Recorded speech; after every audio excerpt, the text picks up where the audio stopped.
of sea and sand.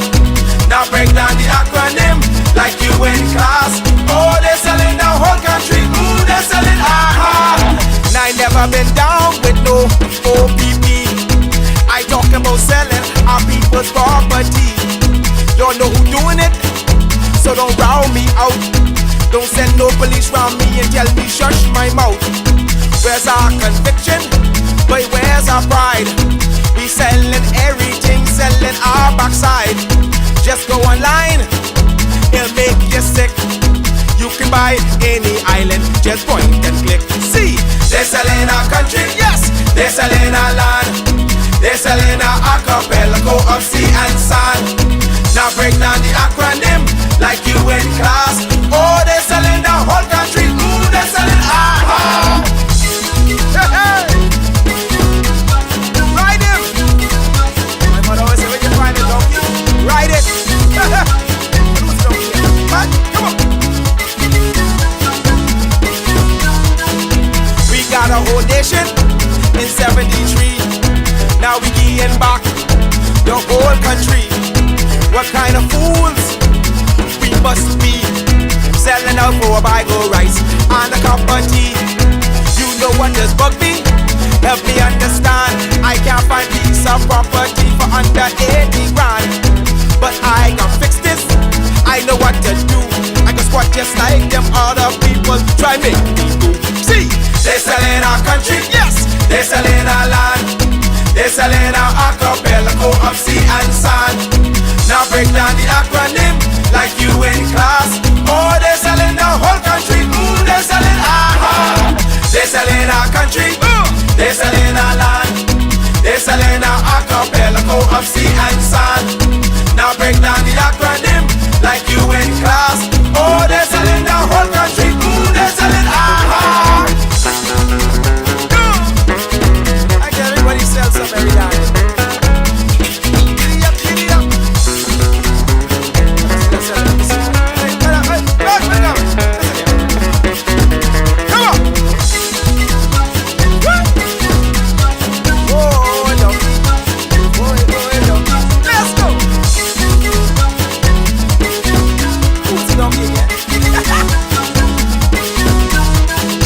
They're selling one island, give away one key.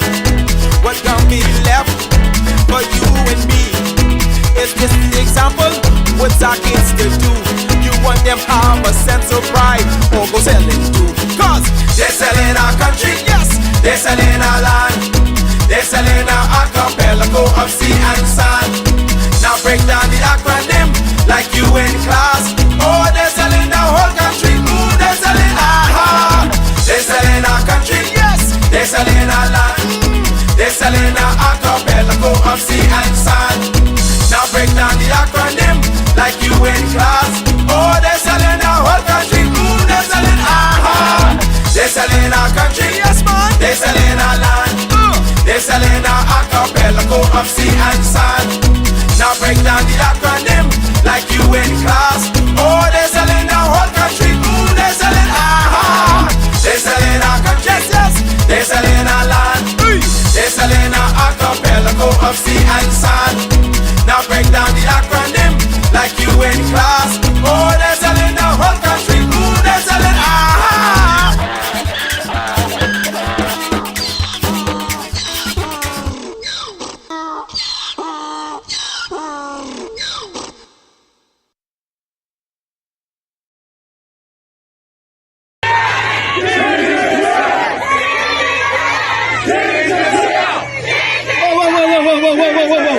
Whoa, girls, we outdoing.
there's been some ongoing dialogue about Royal Caribbean and Paradise Island, and in particular, one young man called Toby Smith, Bahamian,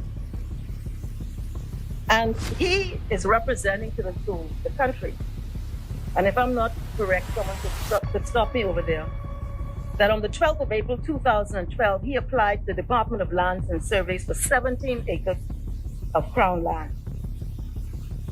On the 23rd of May 2018, he received approval from the Bahamas Investment Authority. And there's a letter here, I could lay it up, if it's required. But I because it's a internal thing, I wouldn't want to lay it. But if it's disputed, I'll lay it for the world to see. The 2nd of October 2018, a memorandum of understanding was signed with the government of the Bahamas. On the 7th of January 2020, he received, the same Toby Smith, received approval for Crown land. And it was a lease for 5 2+3 acres at the west end of Paradise Island, the Paradise Island Lighthouse and Beach Club Company Limited from the government. And then on the 9th of January, he signed the lease, Crown land lease, and he returned it to the Department of Lands and Surveys, signed, sealed, witnessed, and accepted. And then he was later informed that, well, I won't use the language that's there, that the Royal Caribbean was given, he was superseded by Royal Caribbean. I want us to watch that a Bahamian apparently was kicked to the curb to allow for Royal Caribbean to have some harebrained concept. I can see you going to Coco Key out there in the Berry Island, but you come to Nassau with all of the culture and music and food and everything that could happen. So you could go from the cruise ship to a private beach thing on Paradise Island with our Crown land. This is grossly unfair to Bahamians, and the next PLP government will terminate this agreement. No non-Bahamian entity should receive preferential consideration. Bahamian entrepreneur Toby Smith had been fighting for land. In June 2020, it was revealed he would sue the government and be represented by now National Security Minister Wayne Munro. The court has ruled that he had no interest in the land, and I have invited him to if he is still interested, to reapply for consideration.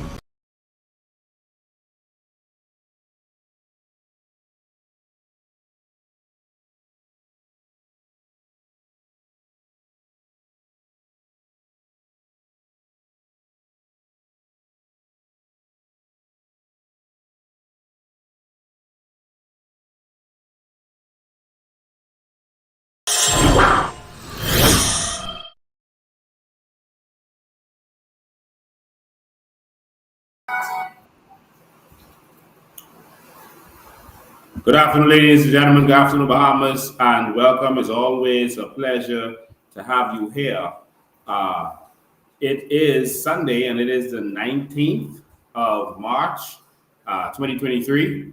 And you know what to do when you get on here, and that is share, so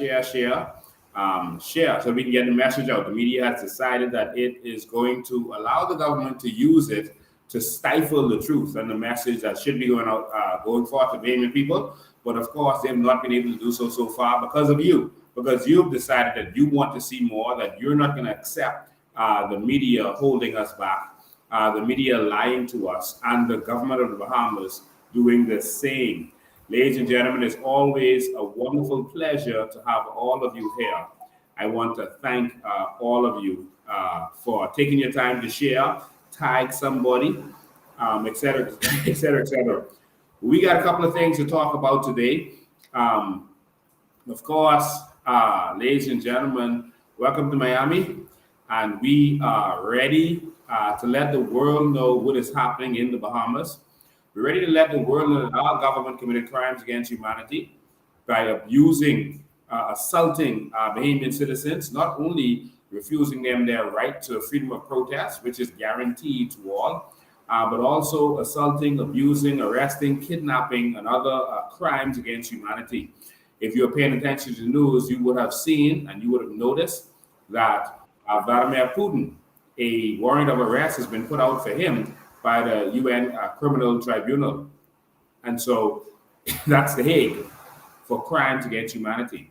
And the government going to a beach where persons are peacefully gathered and assaulting persons, beating them, throwing them in a bus, taking their phones and their devices. That is a crime against humanity, and we're not going to take that sitting down, and we're not going to take that lightly. And so we're going to deal with that. And so we have to take care of this. We went to court on, I think it was Friday. We went to court a few days ago for the first instance when I was arrested, not first, but first recent instance when I was arrested at Parliament Square with a few others after the policeman had assaulted me, pushed me up, bumped me up the stairs. We went to court with that, and the two police officers who testified at that time testified basically, even though they were called on behalf of the government, they testified against the first police officer, Styles, by saying that the incident was peaceful. Everything was peaceful and calm until he assaulted me. And so that was interesting, seeing police officers stand up for what is right. I want to congratulate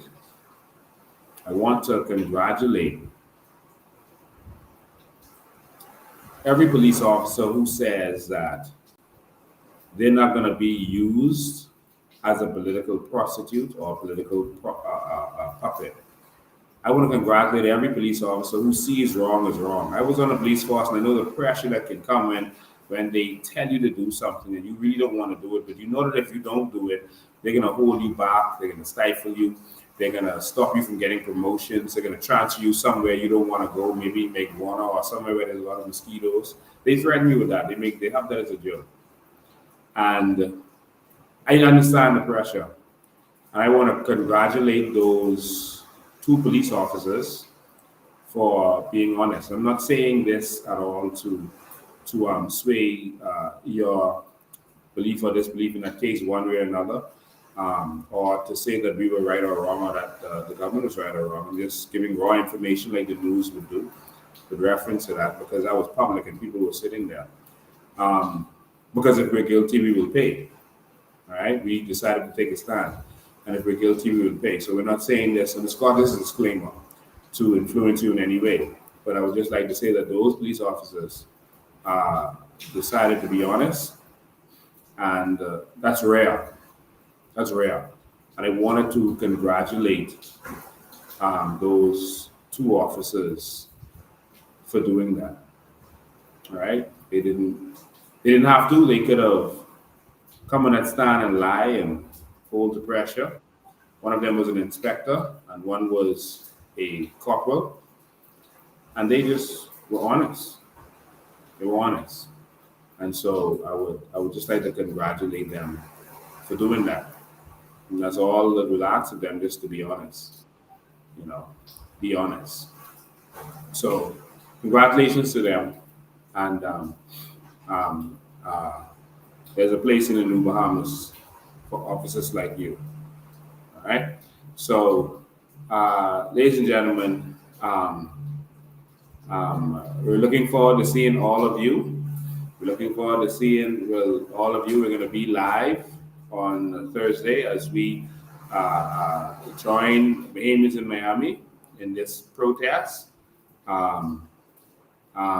Miami Beach is just as beautiful as almost as beautiful as the Bahamas. Miami Beach is a beautiful place. Looking forward to spend time with those of you who are coming with us. Looking forward to eating some Red Lobster, because we don't know when Red Lobster will open in the Bahamas, if it's going to open. Looking forward to eating some Red Lobster with y'all, and y'all joining us in Miami on Miami Beach, and us having a good old time. We are going to at 10 a.m. on the 23rd. We are going to the Bahamian Embassy with some Bahamians, Bahamians living in America, and they are going to deliver a document to the Embassy of the Bahamas, giving their displeasure with things that they've seen going on in recent months in the Bahamas, including the outright theft of our sovereign wealth fund, the illegal invasion of our country, and the crimes against humanity that our government is committing, and the stifling of the media and using the media as a tool. So there's a few things that they're going to present in writing to the government. And of course, this and other things are going to go to the UN. And so all of those persons who were arrested, kidnapped, or harassed in any way have already filled out their forms to go to the UN for violation of their civil rights. And so again, we have the treaty, and the violation of this treaty is what our government did. You see, this is not the olden days. This is a new generation, and we're going to do things differently in this new generation. We know our rights. In the olden days, the police could just beat a confession out of you, and you go to jail. And that's because the police just wanted some promotion, and they wanted to solve that case. They don't care who really did the crime; they just beat you. That was back in the day. Today, that doesn't work as well, and so we have to be serious. So we're going to take this. We're going to join them, and we're also on 10 o'clock. We're doing up at 7 p.m. We're going to have a town hall meeting where we're going to sit down, we can talk better, meet with our people, meet with our Bahamians living in America. We're going to get to meet me and other persons part of the team. And we're going to speak, we're going to present, we're going to talk to you about a few things, and we're going to present to you. We're going to talk about our immigration crisis. We're going to talk about our civil rights that has been violated. We're going to talk about our sovereign wealth fund and our natural resources and how we can build the new Bahamas and how it's time for you to come home and how that is going to be possible. We want all Bahamians around the world to come home, bring your professional skills, and let's build the new Bahamas. And so we're going to show you the vision for exactly how this is going to be done. All right. So someone says Atlanta in the house. Welcome, Atlanta. Thank you for being there. All right. And so, so thank you for that. So at 7 p.m., we're going to have a town hall meeting. We're going to announce where the town hall meeting is going to be. We're not going to announce it ahead of time. We're going to announce it on Tuesday. All right. On Tuesday evening, when I go live. I'm going to be in Miami when I go live, but when I go live on Tuesday, I'm going to announce where the town hall meeting is going to be on Thursday evening. All right.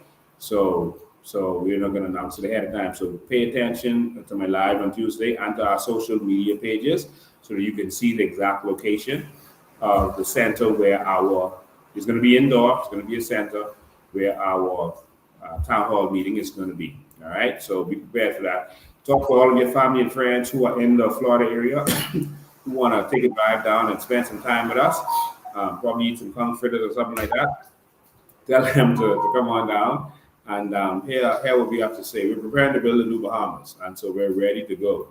The Canada is present. Yes, we have some persons flying down from Canada, Atlanta, Texas, California, New York, Baltimore, Bahamians from all over saying that they're flying down to come on and meet us. So make sure that you are there and make sure that your family is there and prepared for the new Bahamas. God bless all of you. I'm going to talk about that video that you saw a minute ago. We're going to talk about some crime. Listen, our children are dying. Our children are being expelled from this country because of the economic situation of this country. Our children are being expelled. What does that mean? It means that our children are going away to college and not coming back because there's nothing to come back home to. They're telling them that they're overqualified. There's nothing to come home to. This is devastating. We're talking about celebrating 50 years. You got a country that our children are leaving daily. The ones who stay are relegated to jobs where, to remedial jobs. And a lot of our sons are dying while they're being replaced with the sons of another country. So our children and our brains, the brains of this country, are moving out. They're being replaced with labor, with unskilled, uneducated labor. And so in short order, our country is going to be in a position where all of our brains are gone and all we are is labor. And we don't even have the educated force to take us to the next level. Haiti went through this, they crumbled. Jamaica went through this, they crumbled. This is where we are headed if we don't do something. Someone says nothing to come home to, and this is why we fight. And this is why you have to stand with us and fight with us. Stand with us, fight with us. And so this is happening. And the sons who are staying, many of them are dying. 3 just died last night. Just come down. We're going to talk about all of this today. We're going to take your calls at that time.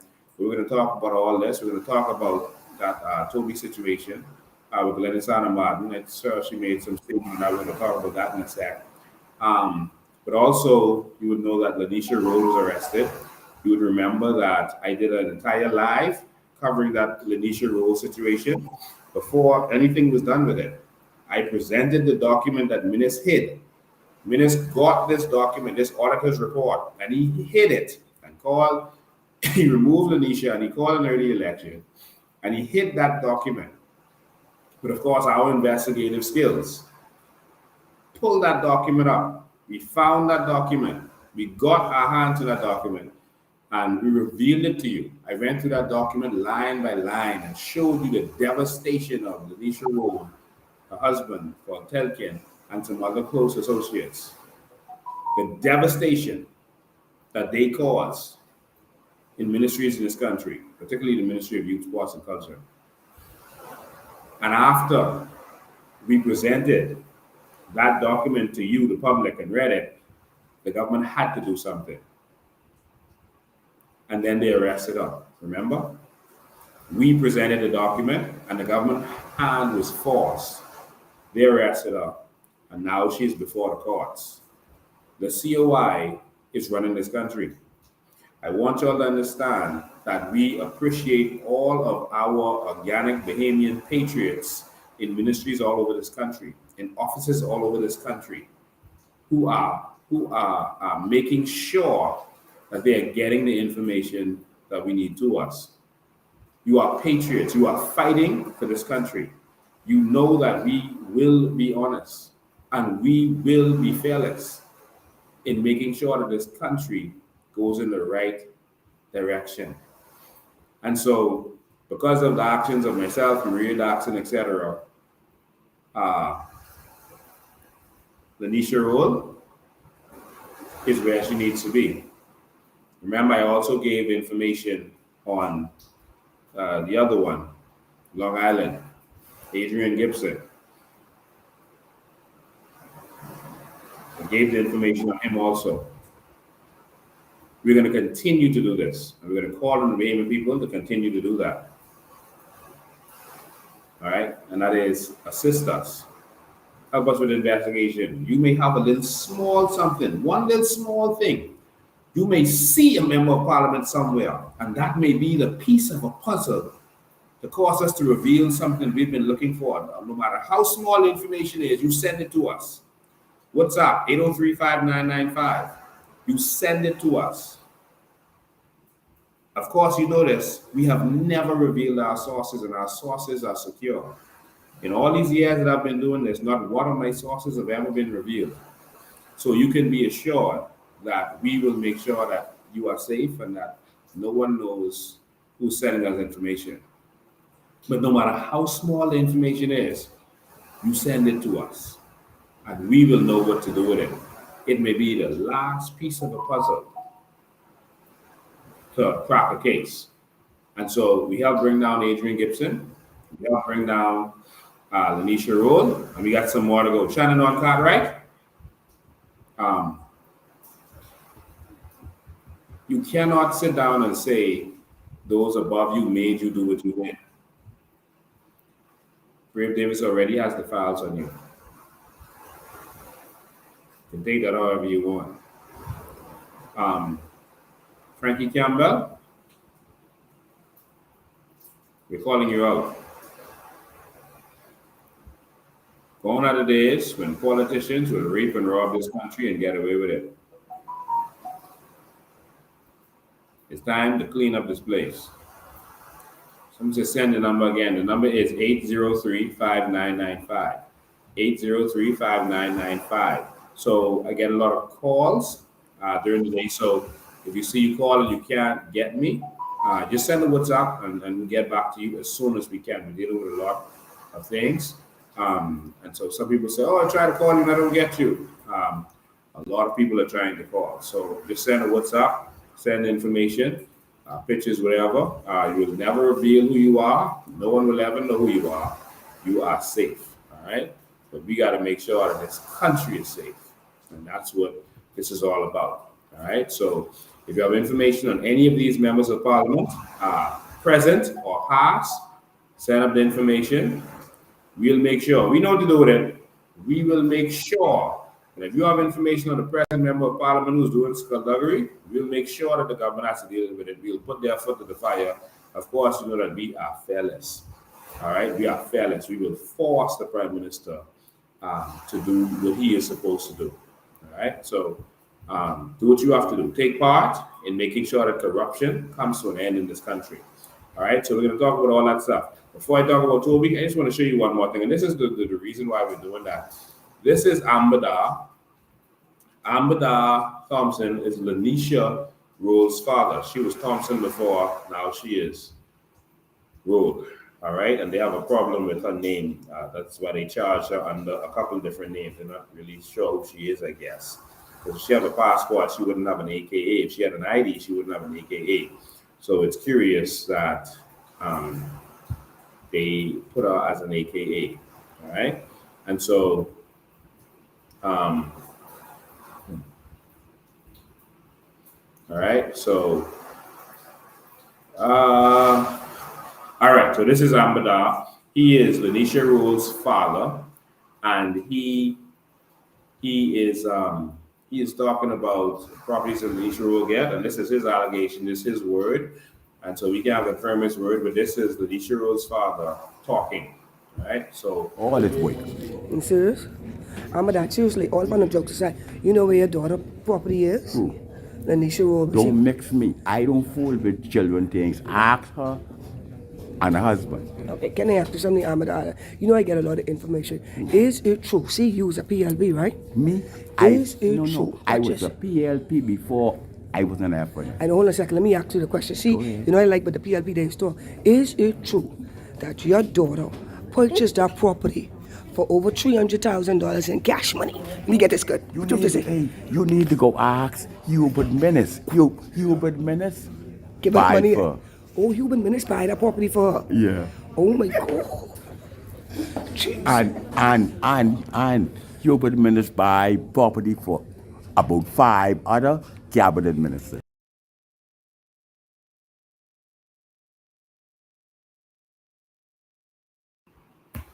So according to Lanisha Roll's father,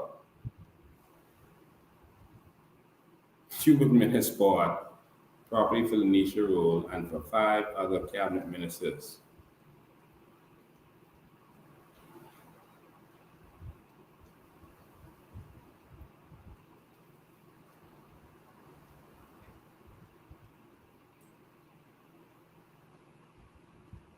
I wonder if you can get Menace on the phone to answer to these allegations. Let's see if Menace answer me.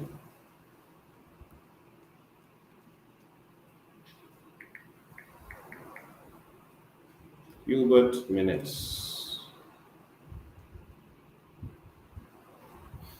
424-7115. Hubert Menace.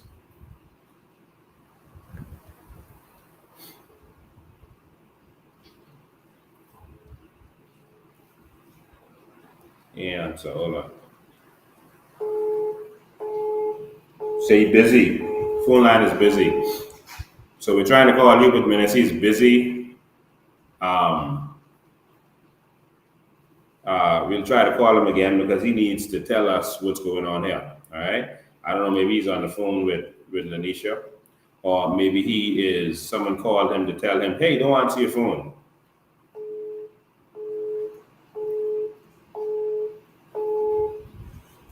Okay. He hasn't answered. His phone line is busy. Let's call him on WhatsApp. That was on the regular line, which I never use. If you call me on WhatsApp, etc. The police are listening to every call that's on the regular line. All right. So if you call me, don't call me on regular line. Call me on something else. Let's see, Hubert Minnis. Hubert Minnis.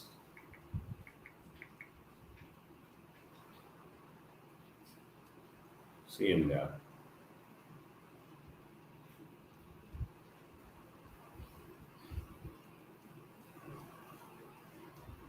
You try him one more time.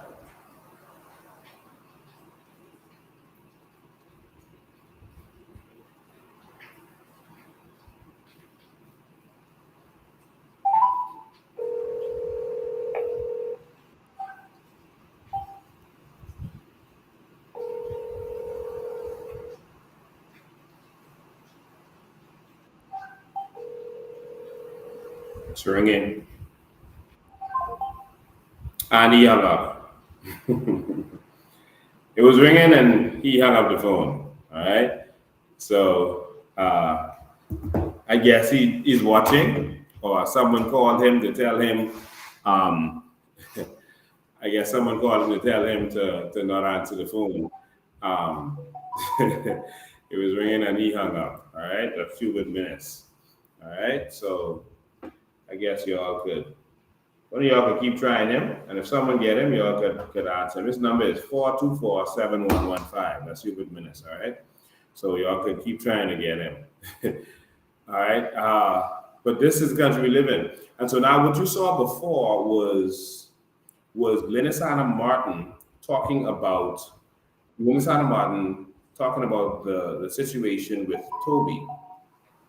It's very interesting if you listen to this carefully. It's very, very interesting. Something here happened that I think went over people's head.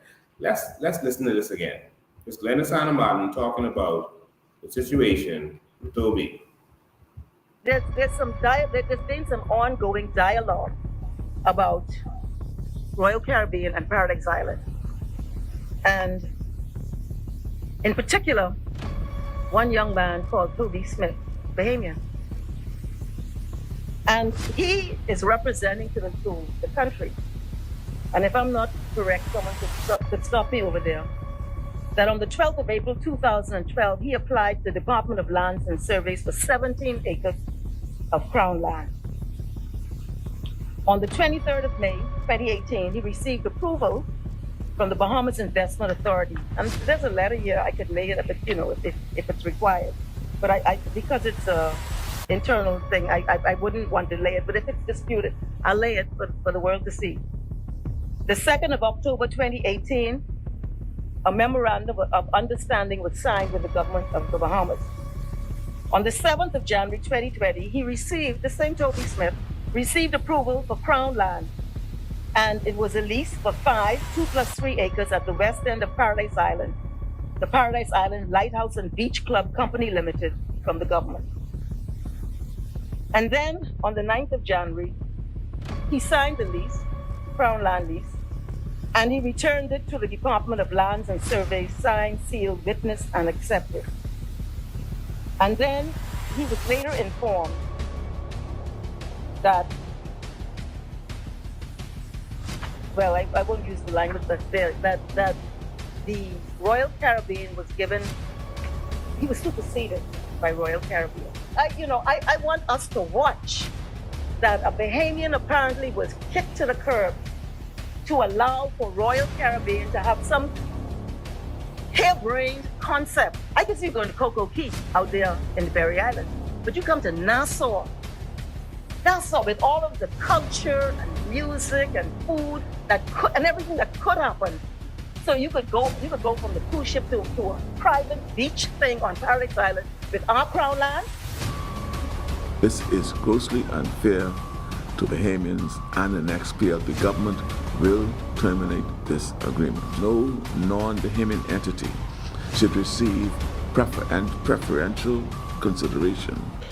Bahamian entrepreneur Toby Smith had been fighting for land. In June 2020, it was revealed he would sue the government and be represented by now National Security Minister Wayne Monroe. The court has ruled that he had no interest in the land, and I have invited him to if he is still interested, to reapply for consideration. Listen, guys, the FNM and PLP are one and the same. And if y'all ain't get that yet, I don't know what to say. Y'all better go talk to your families and friends and let them know that we need change. We can't continue on like this. We can't. So Glenys Hanna Martin has all this to say. She had all that to say then. And she says she still has the same opinion now. She still has the same opinion now. But what is she going to do? So Glenys Hanna Martin, you're a lawyer. Why don't you file a judicial review on his behalf? Why don't you request a select committee? What are you going to do?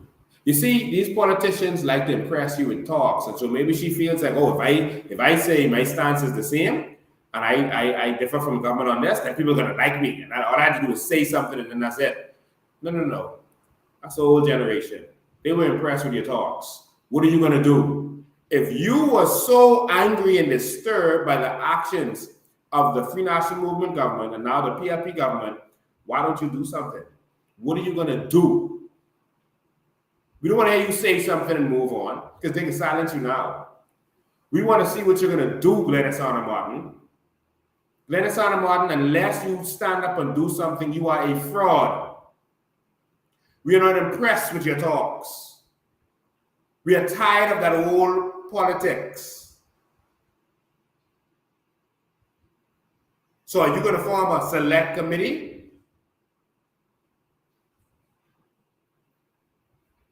Are you going to protest against your government? Are you going to lead a protest against your government? What are you going to do? You're a parliamentarian. You're a lawyer. Are you going to assist Toby by helping him to file a judicial review against your government? Because what they did was wrong. They went against their own word. What are you going to do? Glenys, do something or sit down and shut up. We are not interested in the politics of old. It's time for action, and the Bahamian people are tired. Let me tell you what your dad did, Glenys. Your dad was honorable. When it was found out that the PLP government was going wrong, he went to Prime Minister Pinland and he said, listen, Pinland, we got caught. We out of order. This stuff that's happening, we need to step down. He was the deputy prime minister, your dad, Glenys. He said, we need to step down. We need to do the right thing. Your dad was the only good one amongst them people. He said, we need to do the right thing. And Pinland said, you know what? You're right. They got us. So what to do? You step down first. I'll, tie up the little affairs, and then I'll step down after you. Pinland always had a trick. And so Adriana stepped down, which was the right thing to do. He stepped down because of the corruption of the PLP. And Pinland replaced him and moved on. But Adriana did what was right. He did what was right. What are you going to do? Why don't you, in protest of your government's corruption on this, because this is clear corruption, why don't you step down and say that you cannot be a part of a government that is oppressing Bahamians? Why don't you step down? You all notice, they have, I like Chris Rock's new Netflix series. You call it Selective Outrage. Selective Outrage. You'll notice how Glenys Hanna Martin, when Orinthia Komalafe was arrested, how she was there, how she showed up in flying colors. She was right there at the station saying she was defending Orinthia Komalafe because this was a crime against humanity. It was wrong. They're violating her rights. Notice how she was there. But did you hear her say a peep when women were arrested and beaten, assaulted, kidnapped on the 15th of February for the world to see? Did you hear her say a word? Glenys, do the right thing. Since your government did what you said is unthinkable. See, you spoke hard against it. It was unthinkable to you when the FNM did it. Now, guess what? Your party did it. What are you going to do? I don't care what you have to say. I want to see what you are going to do. If you do nothing, you are a fraud, Glennis Anna Martin. That is what you are. I'm not impressed by you saying that you still stand there. Well, you have to because you got caught. You have to say that. There's nothing else for you to say. But now, if you stand by your word, then it's time to stand. Resign, call for select committee, call for commission of inquiry, protest against the government, do something. I had a conversation with Glennis Anna Martin outside the House of Assembly. I was fighting for the Sea Hauler victims at the time. And she was the one I was dealing with because she was the Minister of Transport at the time. And I was running circles around him with the law. One meeting we had, Glennis Anna Martin said, boy, you know this law good. So you running circles around me, you causing me to feel rusty, you know. And I met her outside of the House of Assembly. And she said to me, say, Lincoln, she said, you know, you have a whole government digging and trying to see how they can destroy you. This was back then. This was when I was fighting for the Sea Hauler victims. The victims of a boat crash, for the young people who were watching this. And the boat crash incident was covered up, right? And the people weren't allowed to get anything. This is going to segue into our next. The people weren't allowed to get anything. It was covered up. The media wasn't allowed to cover it. Media persons told me that they were told not to cover this. And I fought, and we got them in the end $1 million and all their medical bills paid. I didn't ask them for $1. Told them to keep their money and love themselves, take care of their families. And she came to me outside of the assembly in the middle of all the heat and the threats, and they were like sending death threats and all kind of stuff was going on. When I say they, I mean whoever was behind us, not Glennis. And she said, Lincoln, you have a whole government out to destroy you. They're having meetings on you. And she said, the more we dig on you, the more I respect you. Because we could find something on anybody in this country, but we can't find nothing on you. And so the conclusion was we gotta make something up or ignore you. And it was said the best thing to do is to ignore you for now.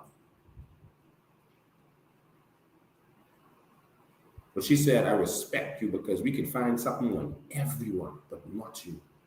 We can't even find what makes you tick. You ain't doing this for money. You're not trying to run for the House. You're not interested in politics. You're just doing this because, like, it's a good thing to do. That don't happen. She says, you're an anomaly. They can't figure you out. That's Glennis. My conversation with her. I'm saying this publicly. Right outside the House of Assembly where I was arrested recently. And she told me, she said, Lincoln, she said, when I came into politics, I came because I thought there was so much stuff I could do. I had so much zeal and vigor, and there's so much I wanted to accomplish and do. But when I got in, I realized that you can't do what you want to do. You just have to sit down and do what you're told. You have no power. It doesn't matter what skills you have, knowledge, nothing. You just do what the party say do, and that's it. You sit down, shut up, and you told the party line. She said, she lost all of her zeal. I said, with Glennis, but you still there. Either you stand up and you make the change, or you go and you do something different. You're still there. So what does that mean? You want to be a part of the corruption. You're going to sit there, see it going on, and you're going to be a part of it. And you're going to do nothing. I said this to her years ago. I was a young man in my 20s.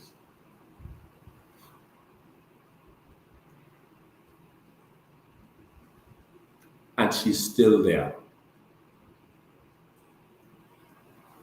We need real change, and we need real warriors for change, not those ones who are trying to impress you a little bit. We need real change. And so that was to see all the victims. I fought for them tooth and nail, and we got them their money. And every time I fought one of these big cases, I lose. Some business, they attack me. Or, that's what they do. They look and see how they can attack you. You all know how the country works. That's why a lot of women scared to do anything. But I've been willing to take those blows because money ain't real. Go make money again. We'll do another business. Does anyone remember there was a bad plane crash in Maguana several years ago? Does anyone remember that? Because no one is talking about that anymore. Exactly 10 years ago on April 4th, 2013, April 4th, 2013, there was a bad plane crash 10 years ago in Maguana. Several persons died. They were burned to crisp. A lady and several other people. You all know that the families of those persons have not been compensated yet. That our system, someone says no runway lights, that our system abused that family, made them all kind of promises, and then did nothing for them. Flam them, tell them, hold on, we get you straight. I don't know why people keep listening to politicians. Just be quiet, leave it alone, don't say nothing, and we get you straight. That's what they always tell you.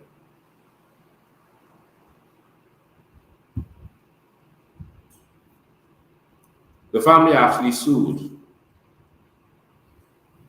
This the documents.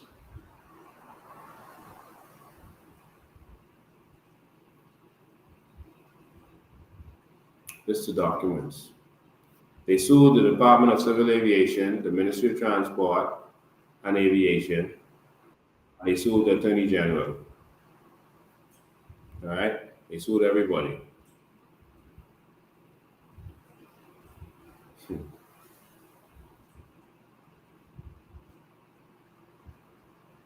This was from 2013. By 2014, they sued. But of course, we know the problem with these people. And their problem is they're Bahamians in the Bahamas. And of course, according to the FNM and PLP, it is a crime to be a Bahamian while in the Bahamas.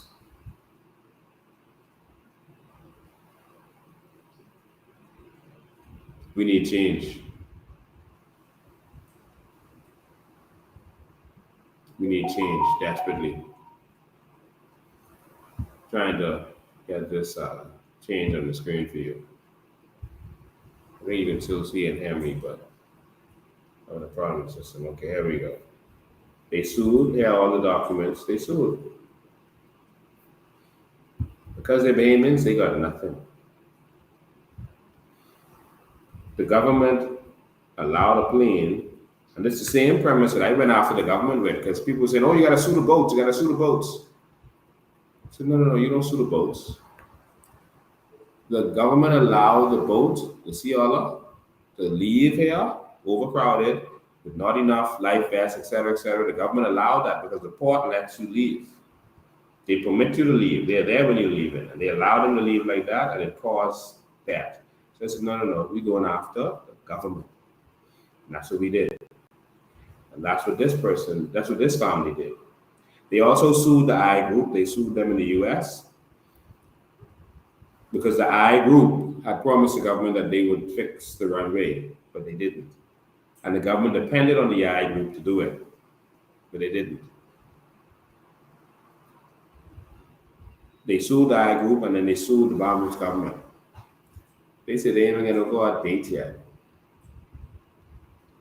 It's from 2013, The problem is that they are Bahamian in the Bahamas. More on that coming soon. We are under attack as a people, and we got to stand up. And we're calling on all of you to stand up with us. Stand with us.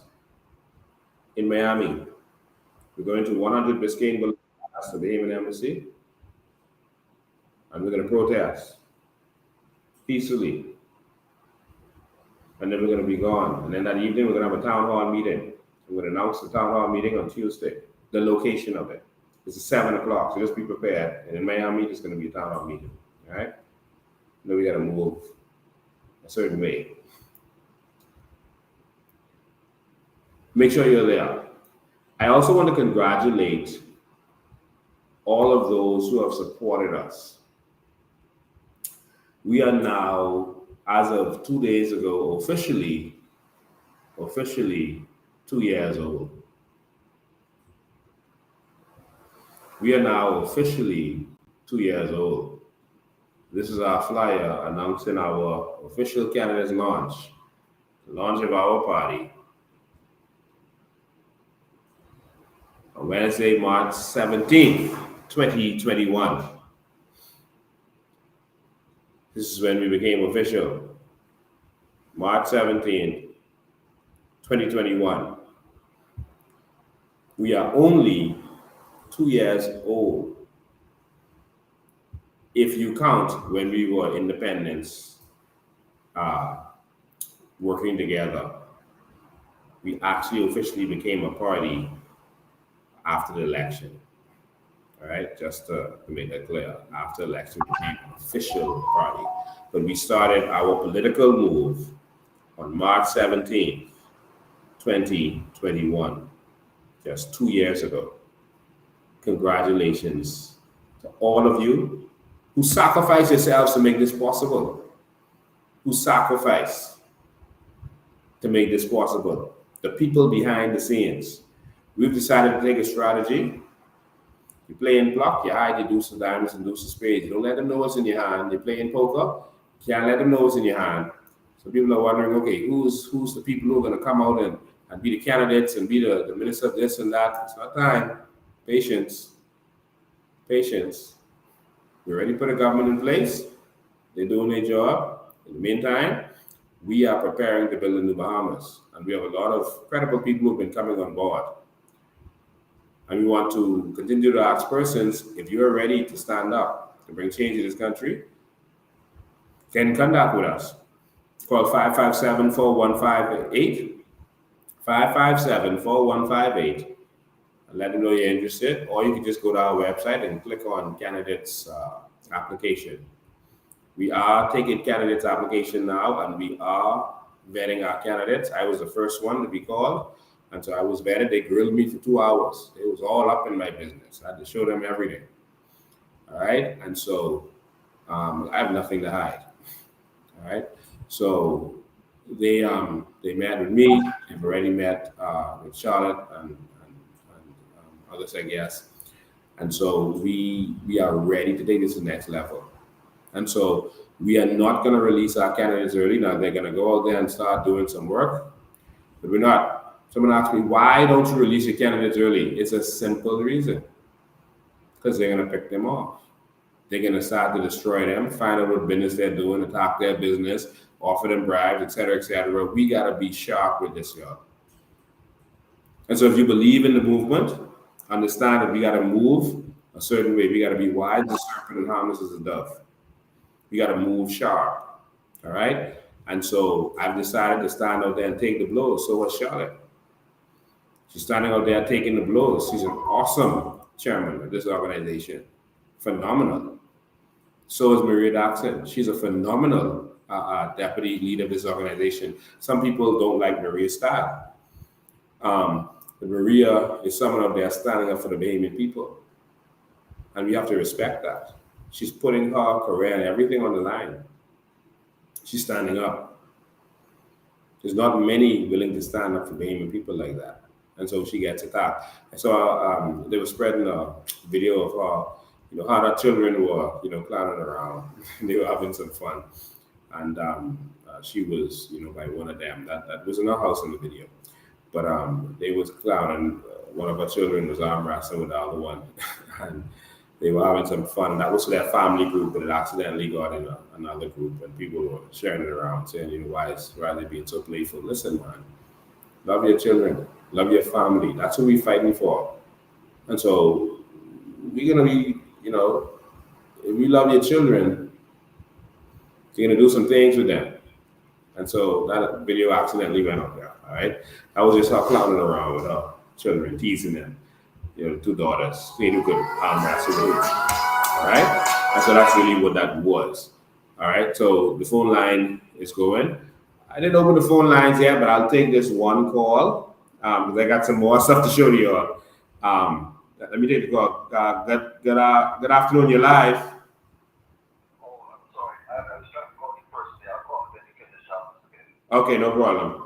They want to talk to me on a personal level, so they're going to call back. All right, so we're getting ready. We have launched officially our some of our branches in Grand Bahama. We want to thank all of you for showing up and volunteering to do what needs to be done in Grand Bahama. Thank you so much. Our men's branch is in New Providence is now live. Our men's branch in Grand Bahama is live. A lot of things have been going on. We are structuring this party. We have hit the ground. I don't know if you've been watching the Coalition of Independence Facebook page, but we have been campaigning on the ground. We are knocking door to door. People are surprised to see us. And so if you want to campaign with us, please let us know. When you see the flyer go on our page, I'm going to start letting them put it on my page also so you can see it. When you see the flyer come out, if you want to walk door to door, just come on down. All right? Make sure you're in the group so that you know what's happening. We got to hit every door. They could block the media, but they can't block us from hitting those doors. All right? We want to touch every single door in this country. All right? We got a couple of years to do it. But we need your help in order to do it. So don't just sit back on social media. Don't just sit back and say, oh, y'all need to do this, y'all need to do that. No, you need to do it. If you really believe in it, this is going to happen if you help to make it happen. So we've been door to door. So recently we've been in several constituencies. Just this week alone, I think we went to Carmichael. We knocked door to door in Carmichael. The response was fabulous. It was fabulous. I mean, we literally got 98 to 99% support. People are just ready for change. They're ready. Like, listen, some people like, listen, you didn't even have to stay here long. Our whole house is 100% with y'all. Yeah, we was PLP last time, but that was the last time. We are 100% with y'all. That is what we're experiencing as we go door to door. Neighbors are shocked at the other neighbors because they're assuming, like, by my neighbor, they hardcore PLP. It's like, not them. They've switched, just like you have. And a lot of family members are surprised that other family members are switched because they're used to them being something, but they never talked about it because they just know that's a hardcore PLP, hardcore after them. So they feel like they shouldn't even waste time talking to them. But as they're starting to talk to their family and friends, they're realizing that they're not alone, that, wow, a lot of people are switching over. And so it's happening. Something is in the air. It is happening. And so this is why the government is doing some of the things that they're doing. But we are ready. So make sure, we need you. We've been doing some dollar drives, and the dollar drives have been extremely successful. I just want to thank the Bahamian public for assisting us. Someone said, why are you going on the street begging? I heard one person say, hey, you're supposed to come into politics with your money. That's not how politics works. The first rule in politics is fundraising. All right, Obama didn't come with money. All right, Biden didn't come with money. You have to raise funds in order to do politics. All right, the minister didn't spend his own money and needed to fill up Brave Davis. All right, you raise money. That's how politics works. And so, no, we've not been, the parties are raping and robbing these countries and stealing for the last 50 years, and we are not interested in taking anything from anyone who wants a favor. That means any oligarch, etc. And so we are going to get our funding, kind of like how Obama did it from the regular common man. That's what we've been doing. And so a lot of people don't like to use their cards on the internet because they've been burned by other websites. Our website is fully safe. We've never had an issue with our website, but that's fine. If you want to go to GoFundMe, you can go to GoFundMe and you can assist us. You can also go to our website and do it directly, locally. Or you can come to our headquarters any day. They're there every single day, Monday to Friday. They're there. They're even there on Saturdays, because on Saturdays, that's when we get out there. And so someone will be there. So just come on down and make sure you support the movement. We've had our dollar drives and it has been phenomenally successful. The support that we're seeing on the streets is mind-blowing. Something is happening. We just want you to know that you are not alone. It is happening. Don't assume that your family member is still a hardcore PLPF for them, you know. Don't assume. Because if you have a conversation with them, you might realize that they don't switch. They don't switch. And they may be assuming that you still what you used to be, but you don't switch. And if they have a conversation with you, they might realize that you didn't switch. But something is in the air. All right. Thank you all so much for all of your support. That's how we get this done. We travel all over this country. We travel. We fight for people every single day, and we are giving our all into this. All right. Everything has a cost. We got a fundraiser there for them. And people pick it up. They have boat crews. They have fundraisers. You tell us if we must come in this with money. And they doing fundraising. The PLP couldn't even pay for a trip to Bermuda. They stole it from the treasury. All right. And they still haven't paid. All right. They need to give a proper account. All right. So they went in stealing from the Bahamian public. Here we go again. All right. So hold firm. All right. Hold firm. Change is already here, and people all over this country are transforming. All right, so we're headed to Miami. Well, y'all headed to Miami. We smart. All right. So looking forward to seeing y'all join us in Miami as soon as you can. All right. And lastly, before I open the lines, I wanted to talk about crime in this country. These fellas seem like they have no solution. Our children are dying, suffering. But before I go to crime, I just want to touch on one more thing. You know what you're looking at? You know what you're looking at? This is a mansion. This is a gate of a mansion. It's the gate of a mansion in Nassau, Bahamas.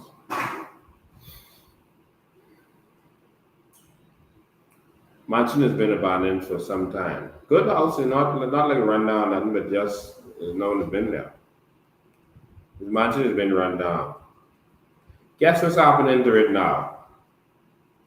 Let me see if we have any smart Bahamians. I'll watch the comments. Guess what's happening to that mansion now? Someone tell me. Tell me what's happening to that mansion right now. What's happening? Some of the Asians squatting. There's a mansion, southeast. Some of the Asians occupying. You go to the head of the glass. The Asians are going to take over the mansion out east. I don't know when Bahamians will wake up. Y'all gotta pay all kind of mortgage and spend your whole life working and slaving. These people just come here and they're bold. Legal foreigners do it too, you know. The light-skinned people do it too. It's asylum housing. But the legal ones are doing it too. They catch on because they've been working for the light-skinned foreigners who've been doing this, just taking homes that they see available. I'm just brave, give them permission. And the Asians catch on, so now they're going and finding vacant buildings all across your Bahamas, and they taking it. Once they move in, they know how it is to get them out.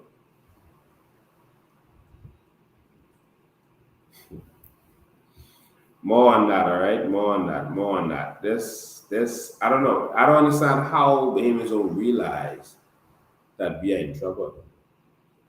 That this country gone. They taking everything.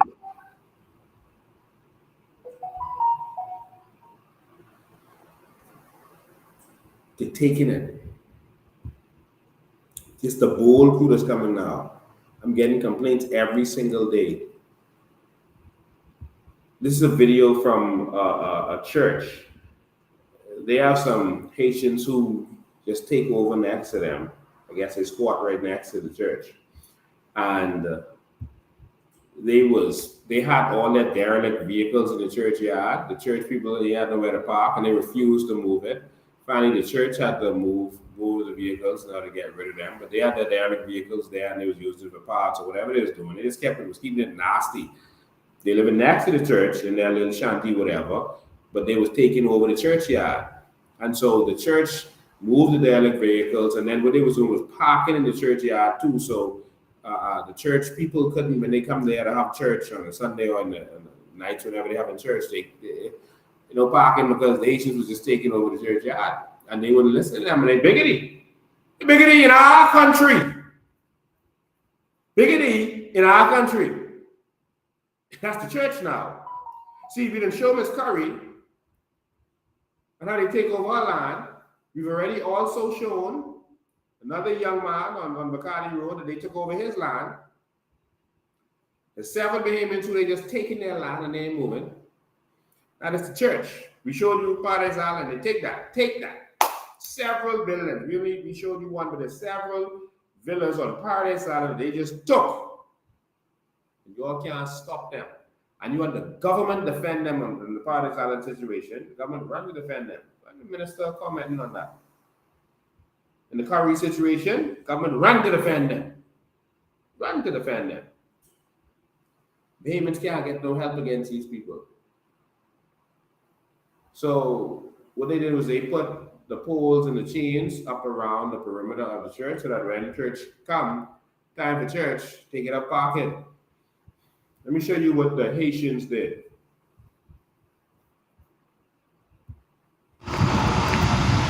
Okay, so let me tell you how bold these Haitians is. Let me show you what they did in a minute, right? This is the churchyard, okay? This is the churchyard. This is the church property.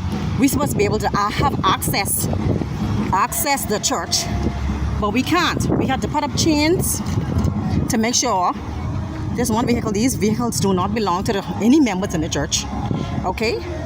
Look at the cars. This is the church property.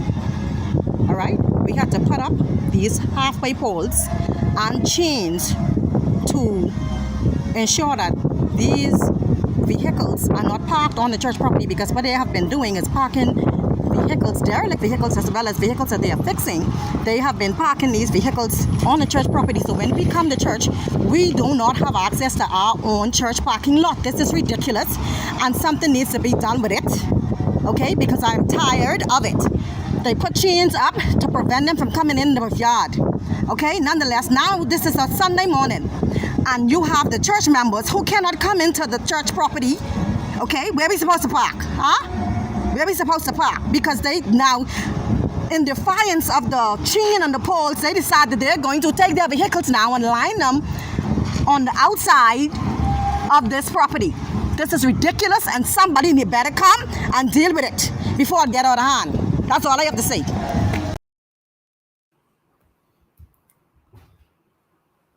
So I'm going to sarcastically say that the solution for this is to keep voting for the PLP and F&M. And somehow, miraculously, it's going to change.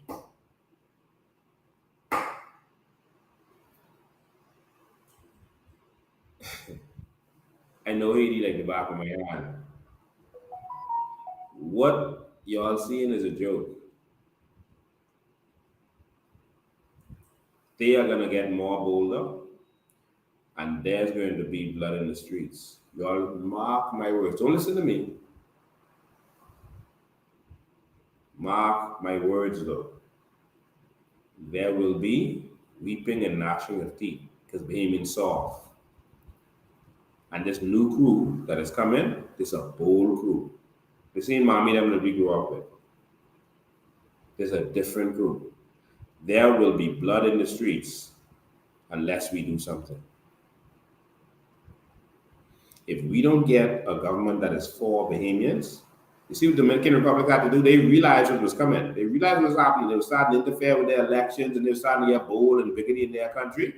The Dominican Republic wasn't hearing nothing from nobody. UN, listen, get out of our country.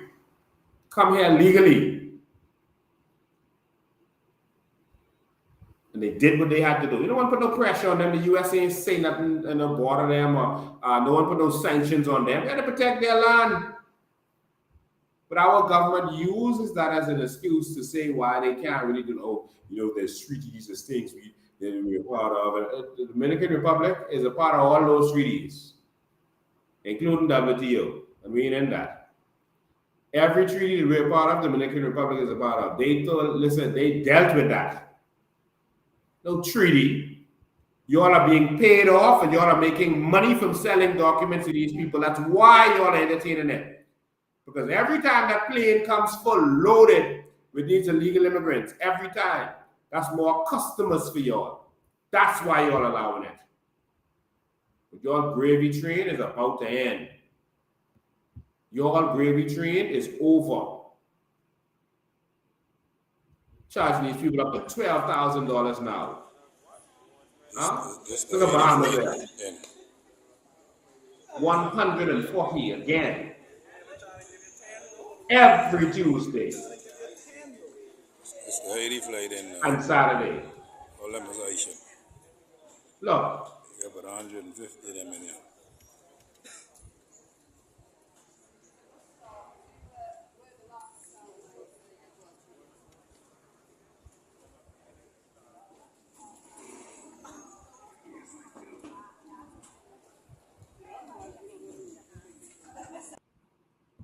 Now, look at what is happening and then put this into perspective. When you look at what is going on, the invasion, and then you put this into perspective, open your eyes.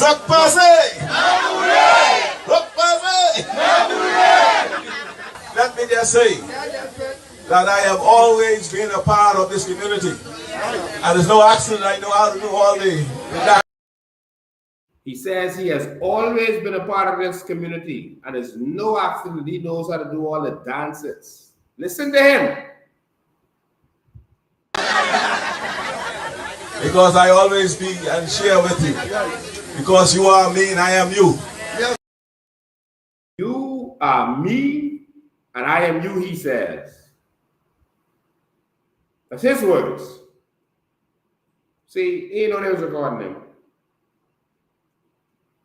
He thought he's behind in Fox Hill and Burnett Road out there, just by the club on Burnett Road. And he thought it was safe to talk to them with a slick talk. And I'll be here with you always. He says he will be here with them always. This man never spoke to the Bahamian people like this. Tell me when he has spoken to the Bahamian people like this.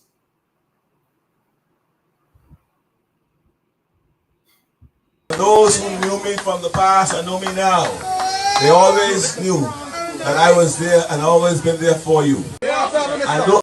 Those who know me from the past and know me now know that I have always been there and I'm there with you. You see, he's been looking over the Haitians and he promising them he could be there for them. And what are we seeing?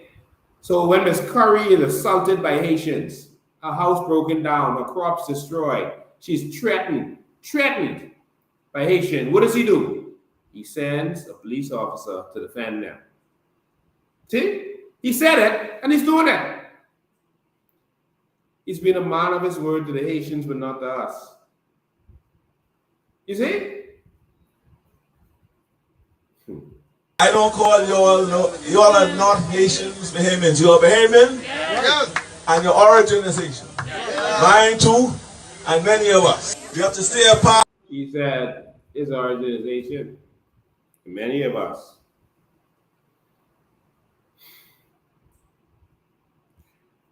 Let me make this clear while we're on this. My name is Lincoln Bean. I'm an Auckland's Crooked Island Bean. Hannah Hasty Times.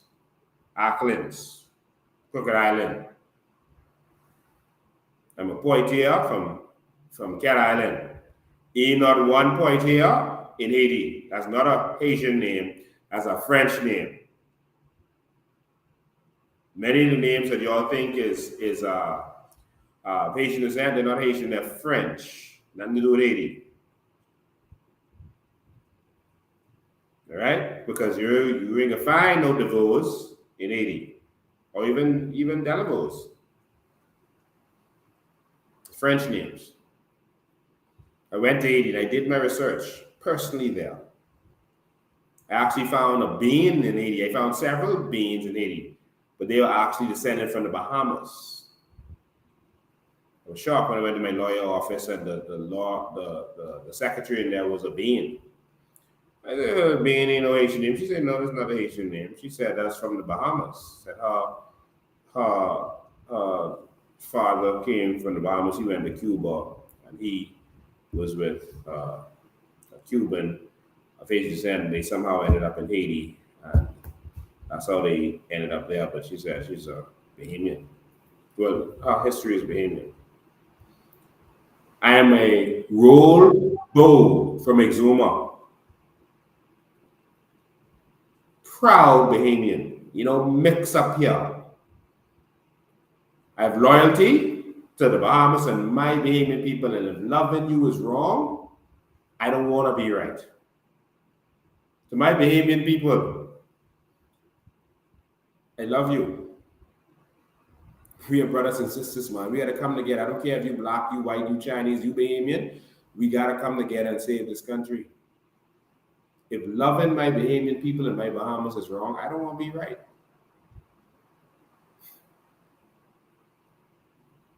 It's simple as that.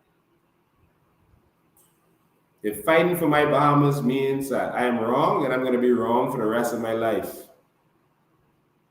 y'all have plenty jailing to do of me.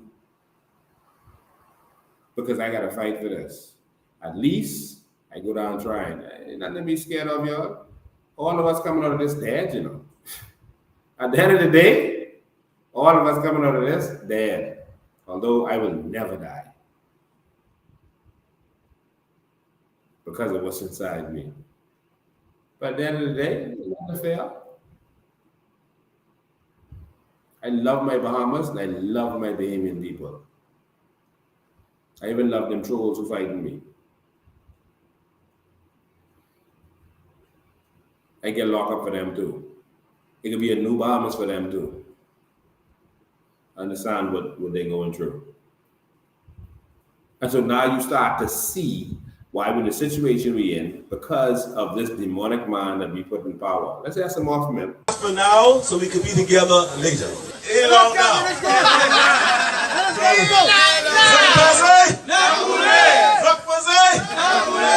So we have to stay apart for now. Keep this secret. Don't say nothing. Shh. So that we can be together later.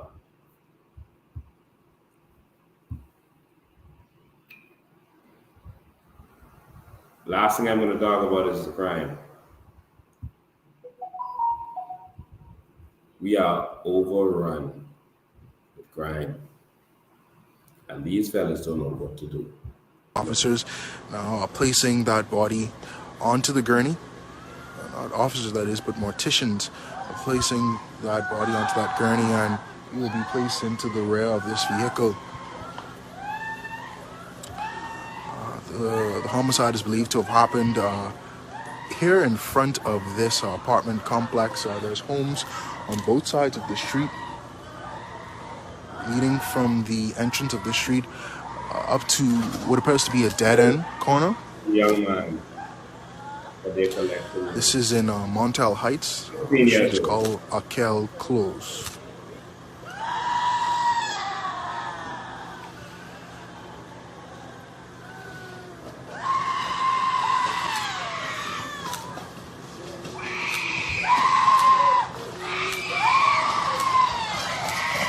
So they have it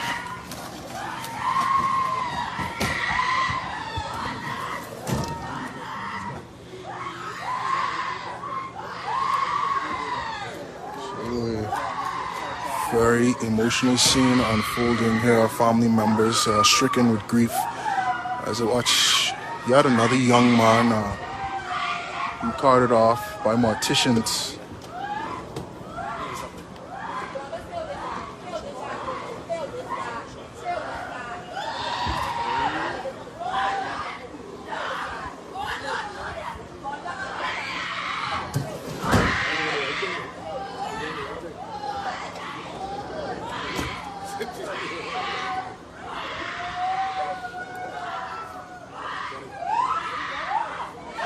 and dozens of residents now outside are watching this all unfold.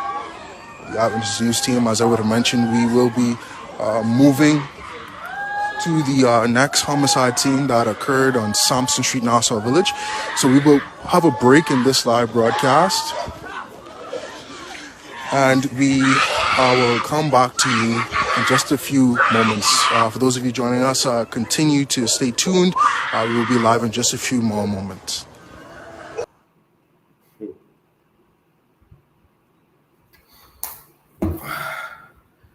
I wanted you to hear the cries. You see, when you hear that someone died, you just think about, oh, that's not a person died, but there's some pain that's left. As a people, our cries are going out to the heaven, and our government is doing nothing. They don't know what to do. How much more hollering do we have to do? Because our government doesn't want to do anything. I can tell you that we will solve crime within the first year of us in office. There will be enough crime. There will be no crime. That's a bold statement to make. We've put forward crime solutions that are real solutions. Not that Mickey Mouse thing that the police just released.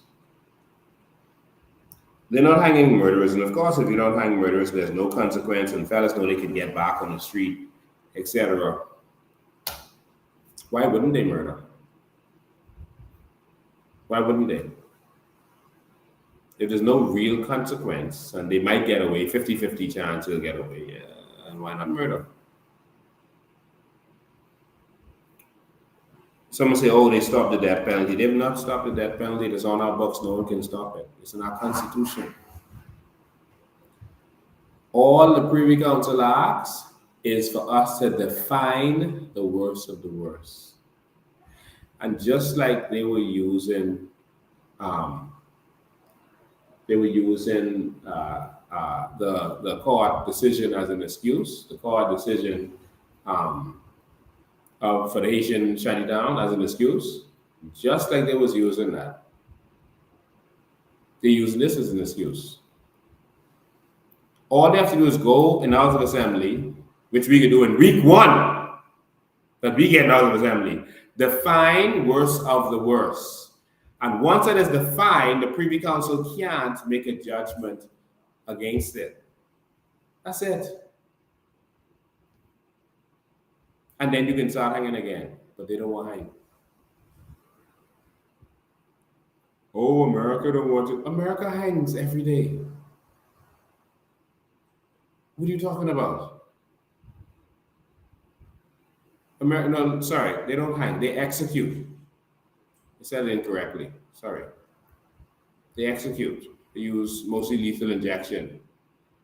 I don't think they use electric chairs anymore. But they execute. That's the first thing. Criminals want to get away with what they're doing. The next thing. The reason crime is the way it is because the politicians are involved in it. Y'all remember me saying this to y'all. I'm going to do a live where I break down this whole thing for y'all. The politicians are involved with the crime, and a lot of these fellas are working for politicians. You remember I told you these words. Tell me how known criminals like Togi and Bobo could be up in Minnie's house. Could be working with Pintard. Remember Pintard was all caught up with them? Now he's leader of the party. He's known criminals. How they in Minnie's house? How the same Togi and Bobo was dealing with Brave Davis? How would they say Brave Davis introduced Niger to them? Perry Christie.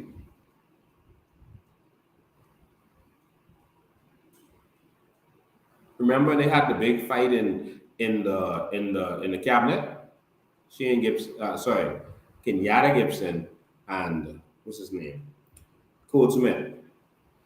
That was over a criminal, a known drug dealer who was later locked up for drugs. The drug dealer who used to be the Perry Christie house all the time, the punch said this drug dealer answered the door in his boxes, one time. In his underwear. T.O. Fowler himself informed me that that he was working for the politicians. See what no one tell me? It's what he informed me. He had big fight in cabinet over him. Break up the place.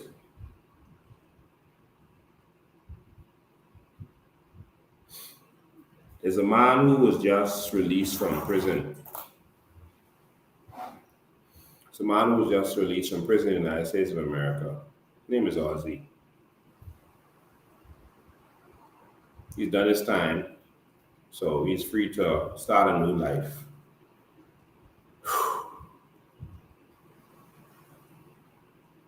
I have a brother who's a police officer. Best of the best. He used to go, and he didn't have to be a police. He was a police because he wanted to be a police. Filthy rich. He was a police because he wanted to. He didn't have to. He used to come to work in a Range Rover. He used to be wondering what's going on. He never did nothing illegal, legitimately wealthy. But he was a police officer by choice. And so you couldn't bribe him. And he had that airport on lock. He would find money and turn in every dollar. Maybe like, this man crazy, boy. I find how much money, turn in every dollar. Find drugs, turn in everything. No one could bribe him. He was the first officer of the year. And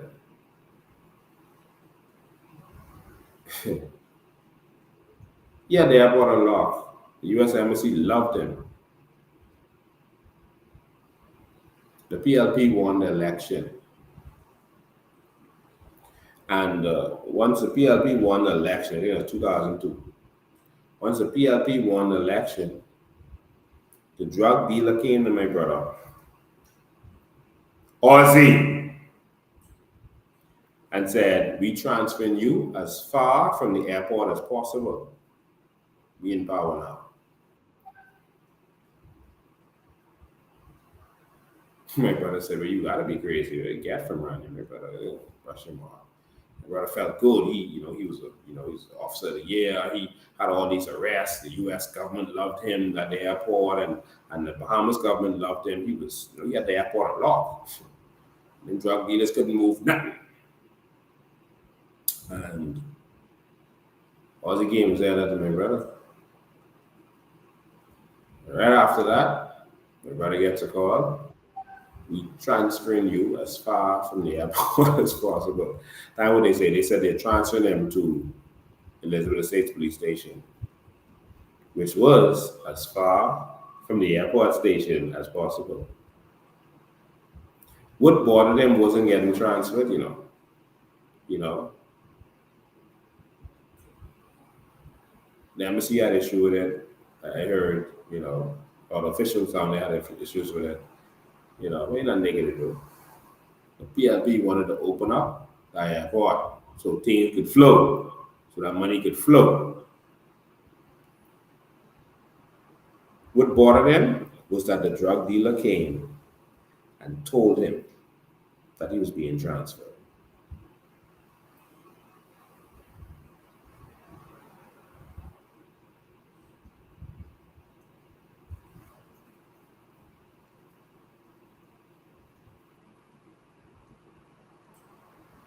That's what bothered him. Someone made a call me, Ozzy too old to mix up now, so moving right along. Yeah, that's that. He didn't do his time. All right, that life is behind him. But I just wanted to give you that example to help you understand what's really going on. The politicians are part of the crime. A lot of this is happening. It's with them. I'm going to break this down for you. Too late to do it today. I need to have a whole live just on this. Breaking this down. That's why crime isn't being solved. But that's for another day. We need real solutions. We have solutions. We've already presented them to you. Real solutions. If you want me to do it, I'll do it, but I want to open the phone lines quickly before we go any further. It's on the line. Sorry, it's on the screen. 803-5995 is the number. 803-5995. The drug dealers are doing it now, using the politicians. No. The politicians are using the drug dealers.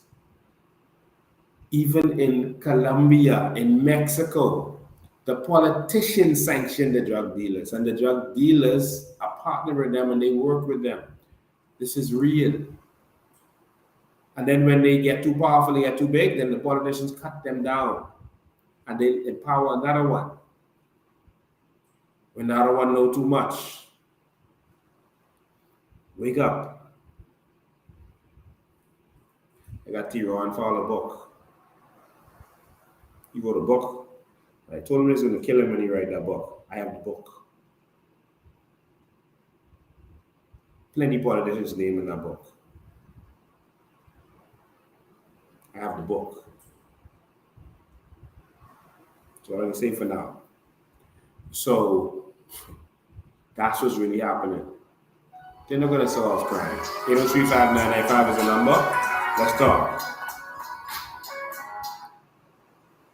Good afternoon, you're live. Good morning, President Bain. How's everything? Good morning, welcome to Miami. Excellent. That's good news to hear you over there. Listen, I am everywhere and nowhere. I can't say where I am. I am in Canada, in France, I'm on the moon. I like your style. Hey, the other day you said some things. You said that Bahamas Air is bringing in 14,560 people a year, President Bain. Yes. The charter companies, I added 8,892 additional figures to President Bain figure Bahamas, and I got 23,452 Haitians coming here legally every year. Yes. So what that means, next year at this time, if the PLP is involved for 2 years, we will have a total of 46,904 Haitians coming here with passports, work permits, and spousal visas. And to the east, they're going to fence for stopping those smugglers with the 400 to 300 people. So that could be any number, that could be double that number. Could be in 96,000 2 years old. Do you understand what I'm saying, President Bain? Yes, I do. And the Charity Affair for the Haitian Embassy said in August 2nd, 2022, Anthony Brutus, he claimed without proof that there is 150,000 Haitians in the Bahamas. The Minister of Immigration, Keith Bell, he said that is unscientific or erroneous. You understand, President Bain? Yes. Okay. I'm pretty sure they don't want to release the records of how much people are actually coming in from Haiti. So everything we have to do was like the way we're doing it now. And I'm pretty sure NSA should have technology where they can pull off Facebook the people that are responding to their families in Haiti. They can see just who those people are around the Bahamas and cross-reference that with Keith Bell to see who comes in. And they can tell us just how much illegal people is in the Bahamas, and we will know where from the data address of it. Thank you, President Bain. Good night, and good job to those two police officers who stood strong. Thank you. Yeah, I just want to say shout out to those police officers who were honest, and were able to literally speak the truth. That when we were at Parliament delivering those letters, they said that we were peaceful, we were not bothering anybody, we were no threat. There was nothing wrong happening until the Styles attacked me. Nothing wrong happening there. When the man assaulted me, the officer said he saw it on the video, and that was an assault. And as an inspector, I just want to thank him for being honest. You know, it's a lot happened there, but I don't want to talk about the details of it because I don't want people to think I'm trying to sway the court case one way or another. 803-5995 is the line, and so remember, we're going to Miami. We're gonna deliver a letter to the Bahamian Embassy. That's what the Bahamians in America are doing. We're going to go there to support them. And also, if you want to assist, there are some persons here who want to go, they want to assist. You may not be able to go, but you may want to assist persons who want to go with their ticket, hotel, whatever it is. You can do so. Call us at 577-4158 or text me 803-5995 on the same number. And we can assist some persons who want to go but might not have enough money to do that. They want to go and be a part of history. And so if you want to, we would really appreciate that. If you want to assist persons who would like to go, because you can go. And so no matter what it is, it could be $20, $30, $40, $50, $100, you know, whatever you can do, please assist. It's going to take all of us to get this done. And so you may not be able to go, but there's some people who want to go and they want your assistance in doing so. So please assist. Good afternoon, you're live.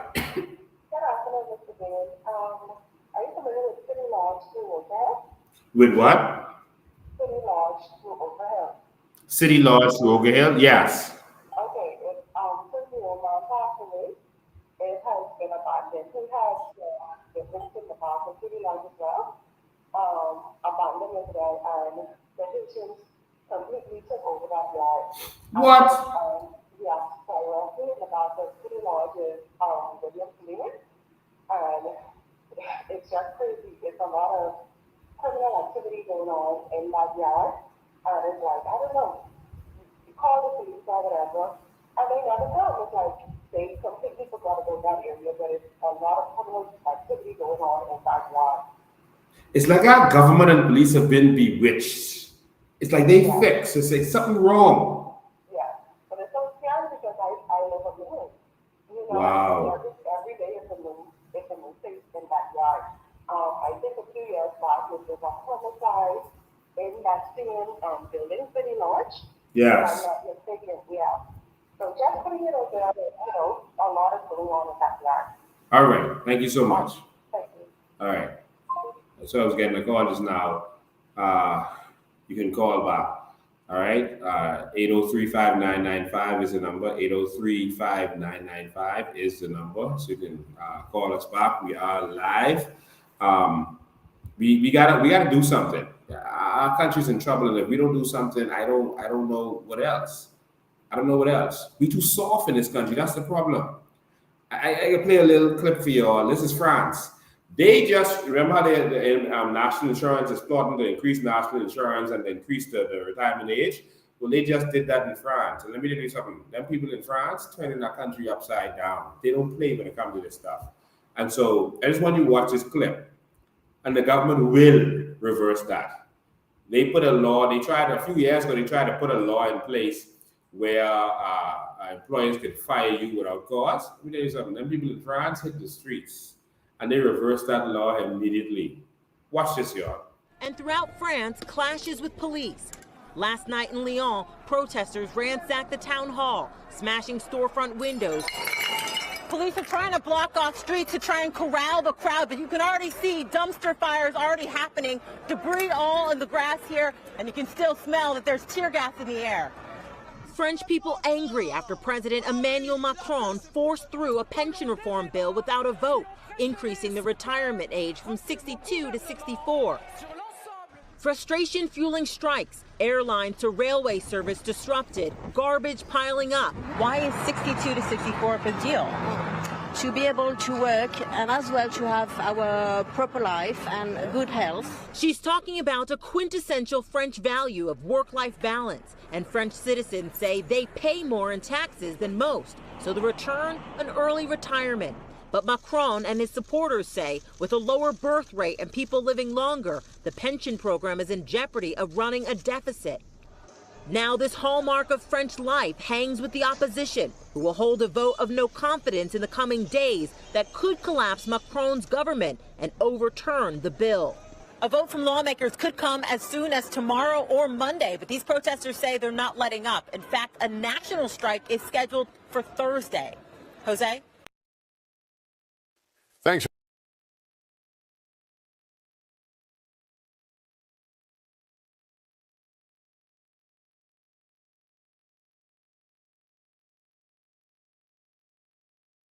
All right, so Bahamians, all I can say is that y'all do soft. You know, protest is a part of your rights. Now, those people are taking that to another extreme, but we don't ever do that in the Bahamas. They say, oh, you're too unruly. And no. We always do things in the proper way. We always do things in the proper way, and that's how we operate. And we always apply. We always let the government know what we're doing. But I guess they so used to us being soft, they take advantage of us. So I'm going to announce in a minute where we're going to have the town hall meeting that night at a banquet hall. So just stay tuned. I'll take this call first. Good afternoon. You're live. Hello? Yes, you're live. Yes, good afternoon. Mr. Bain, we have heard a lot over the last few months about what's going on in the nation, and every day is just something to open your eyes even further. Yeah. We need to understand what I want to know. I don't know if we want to be going to get into extreme as the Dominican Republic or whatever, but what right now can we do? Because we cannot do this in 2 years. We cannot wait for an election to begin. That situation with the church. Now, see, I would have looked at that as my own yard. My records would have been there. They would have been dragging them. See, but we gotta know, we need to know what to do. Right now I can't even think legally because this thing is out of hand. And so we need to know what do we do. I don't want to hear no more about everything that's going on. We know it's a mess. We need solutions. We need to know what us as Bahamian people can begin to turn this situation around. Because God works with when we put our foot out first, God then turns around and assists us. But I don't know if we're just sitting down figuring that He's to bring the hail, the storm, all that. Moses then had to go and come out of Egypt and go for God to start to do stuff to show off who He is, even though He did some stuff in Egypt. But what do we do as Bahamians? Because complaining is what kept them in the wilderness for, the 40 years. Yes. We need to know what to do now because we can't wait 2 years down the road for elections. We as Bahamians need to know what to do now because our children and grandchildren have absolutely nothing here at the rate that things are going. Yeah. That's what we're waiting for to know. What you tell us, what do we do now? Thank you for your call. Bye-bye. All right. So there's a couple solutions. Again, you can simply hit the streets when a clarion call comes. You can say that I'm going to take time off from work and you fill the square. If at any point you fill that square, I've already explained this over and over. If at any point you fill that square, you can remove your government. I've explained that over and over. And so that is why they're so afraid when they see more and more crowd coming out, because if the crowd comes out and you actually exclaim that you want the government to step down. You see, they had a good full square when the BTC protest happened, but they weren't saying government step down. They were saying don't sell BTC. And so Ingram had to not sell BTC. They threw bear and peanut on him. Literally, do you remember that? They cussed him like a dog, threw bear and peanut on him. And Ingram told the police, I was there, I was a police officer. Don't touch them. That's the people. You can't touch them. They have a right to protest. That's what Ingram said. But this coward, this effeminate leader that we have called Philip Brave Davis, and I'm sorry for the strong words. I know it offends people sometimes when you have to speak strongly like David did to Goliath. But this leader that we have, who's a coward, said, complains about people speaking strongly to him. Like he thinks he is some kind of God, that no one must question him or say anything to him. He's a coward. All of these police with arms around him, machine guns around him, for what? No one wants to do anything to you.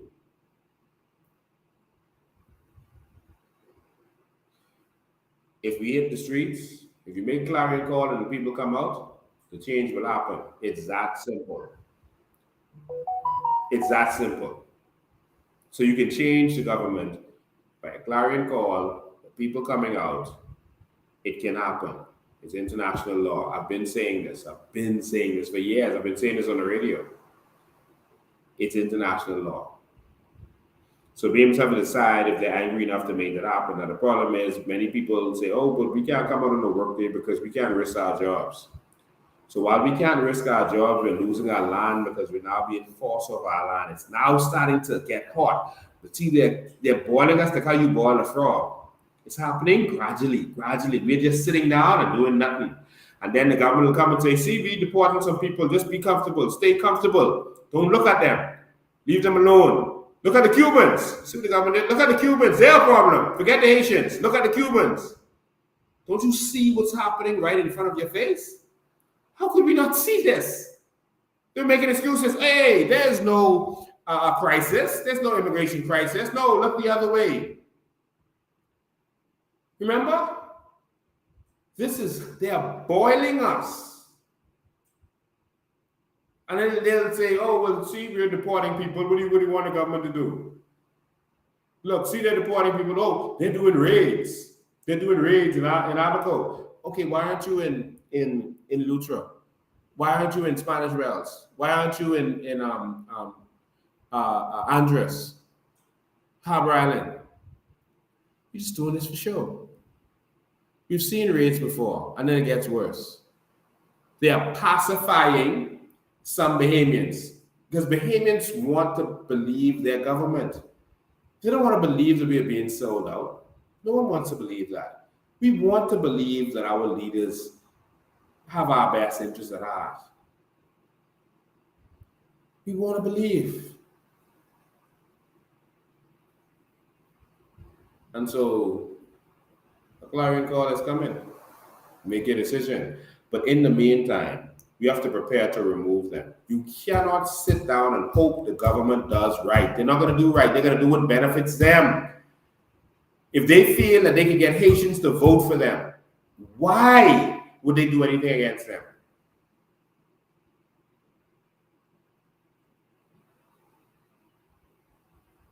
We have to stand up. And so we have to do what Pinland and them did. They didn't just sit down and keep lobbying the UPP to do what's right, you know.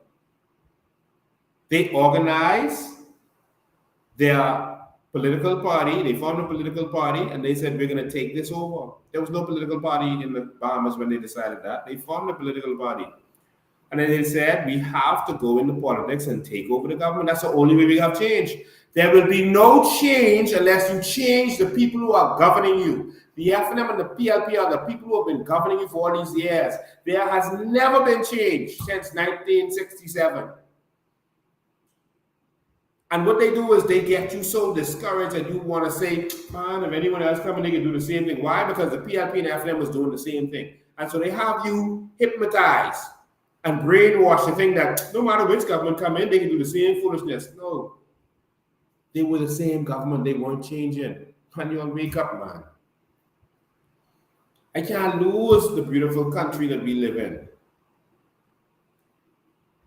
If y'all ain't serious, y'all let me know, send me a message. Let me stay over here. Let me stay in Miami and just claim political asylum or something and just stay here and let the Bahamas go. But if y'all serious, let's fight, man. Out there fighting every day.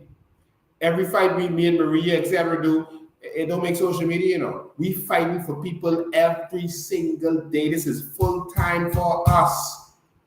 Maria's getting in trouble sometimes with her clients. People calling her for help, but she got her paying clients who say, man, listen, man, I need to focus on my thing. And you're helping these people.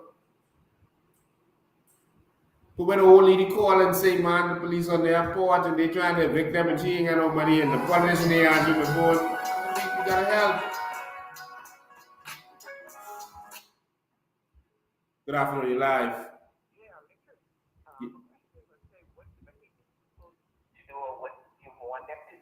Can you say that again? We couldn't hear you just now. Hello? Say it again. We couldn't hear you. Okay, a question was asked, what do Blinken want the Bahamian people to do? They all need to come out and stand. Guess what? The force can't handle the whole Nassau or the Bahamas if the Bahamian people stand and make their voices clear. Yeah, this is true. This is true. It's simple as that. Yeah, I mean, you can't just say, well, okay, what are we going to do? Yes, you might have your job, but tomorrow you might not have that job if you continue to sit down on that job as the illegal immigrant and the politicians move you out of the way. It's already happening. Our young men are being replaced on construction jobs and other jobs right now. We are already being replaced. So the same young men who didn't come out and support, now they're finding themselves without a job as a painter, as a skilled electrician, as a mason. It's already happening. So when our young men start losing their jobs, guess what's going to happen? They can start robbing you. The crime is going to increase.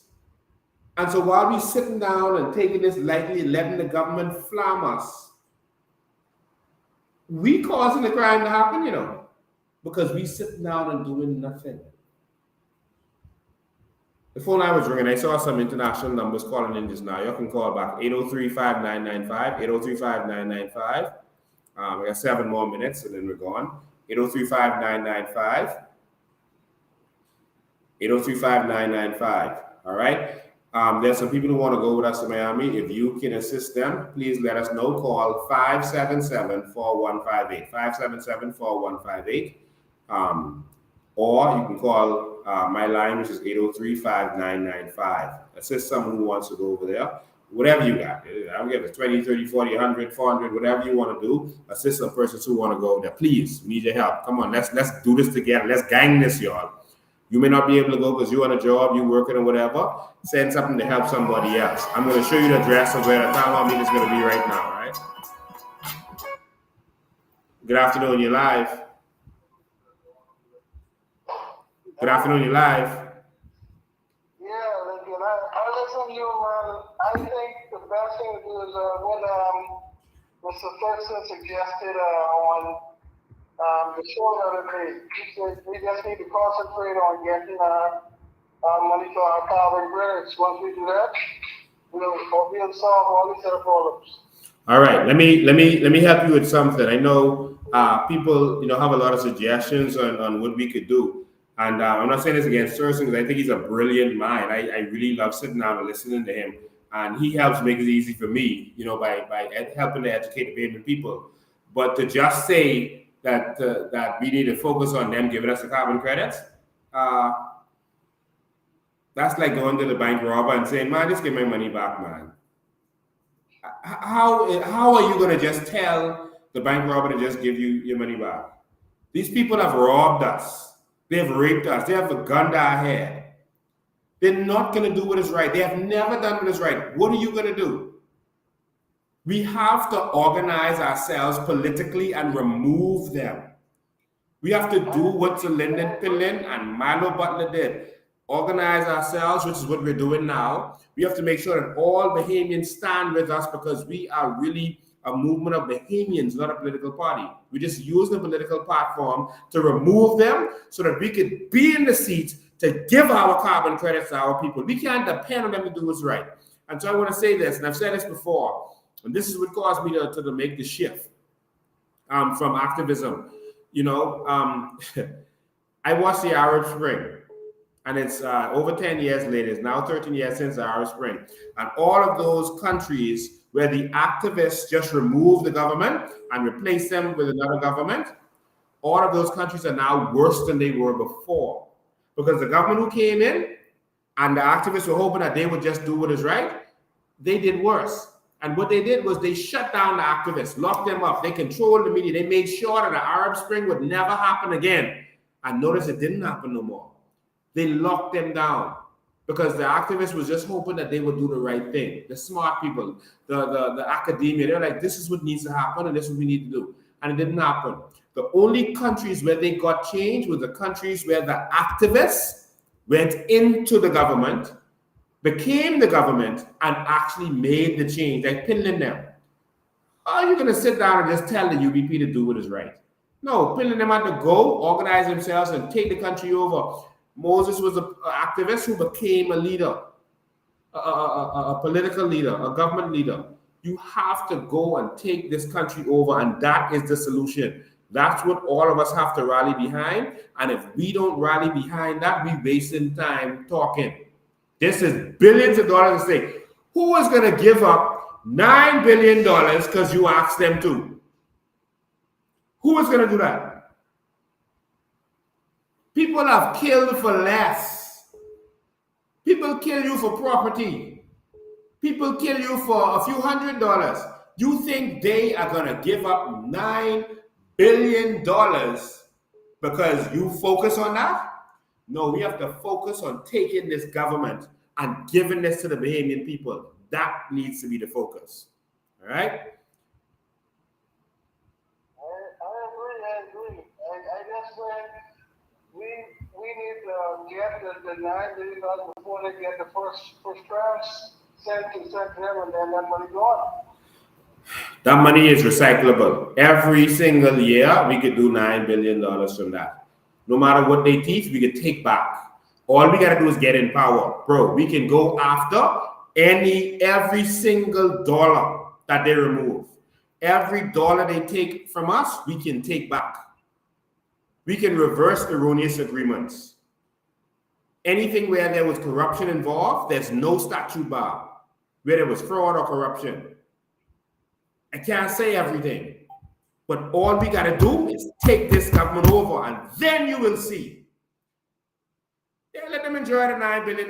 We don't care where the $9 billion go. We going to get that. Didn't Bernie Madoff take, billions of dollars, $60 billion? They went for every dollar.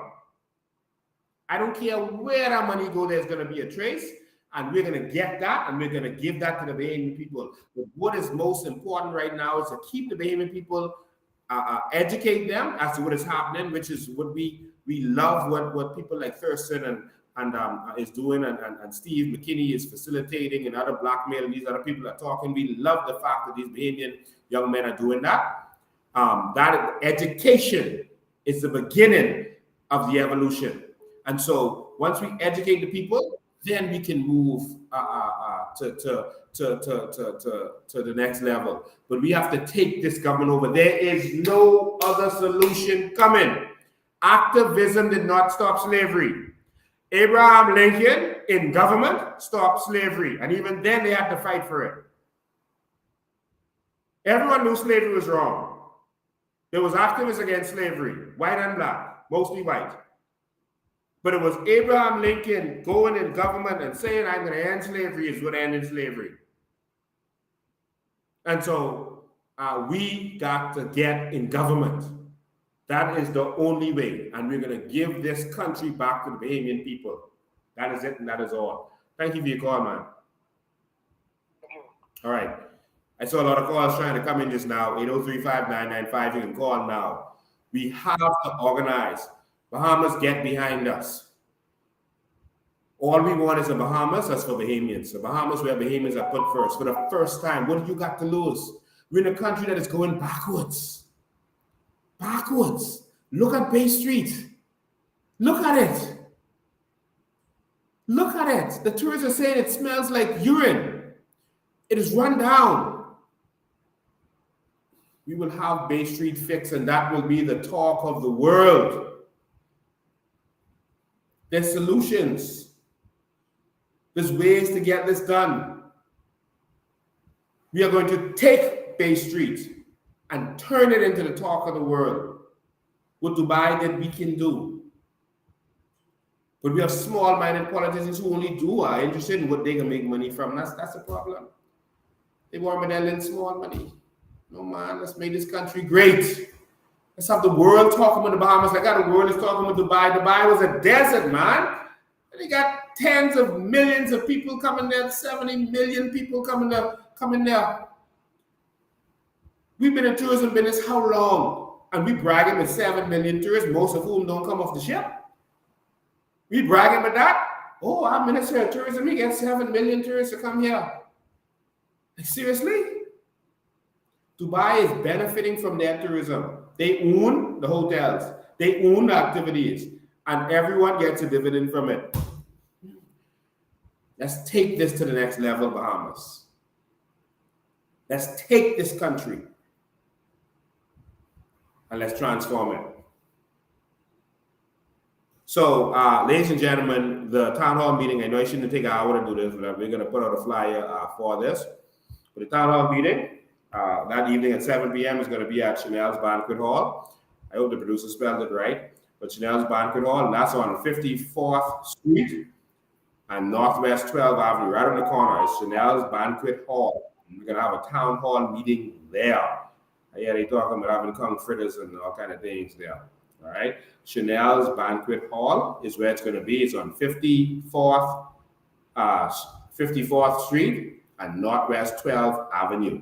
All right. Chanel's Banquet Hall. If they spelled it wrong, I'm so sorry. It's going to be spelled correctly on the flyer and everything that we're going to put out. All right. Chanel's Banquet Hall. So y'all could probably Google it to get it. All right. Chanel's Banquet Hall. And that is on 54th Street and Northwest 12th Avenue. All right. Chanel's Banquet Hall. And so we're going to be there. We're going to have a town hall meeting. Yes, it is.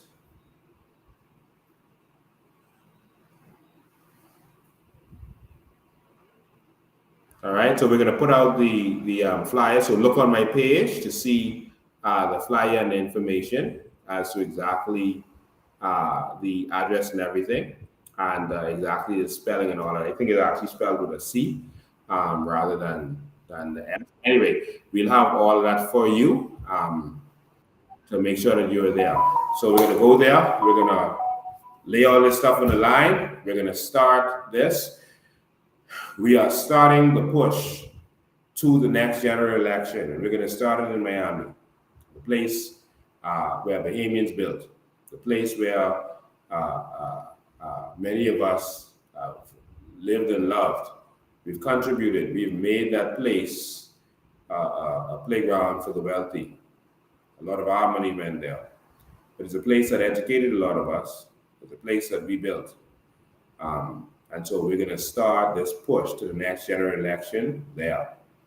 So if you have friends and family who are in Florida or who want to fly down, tell them to come.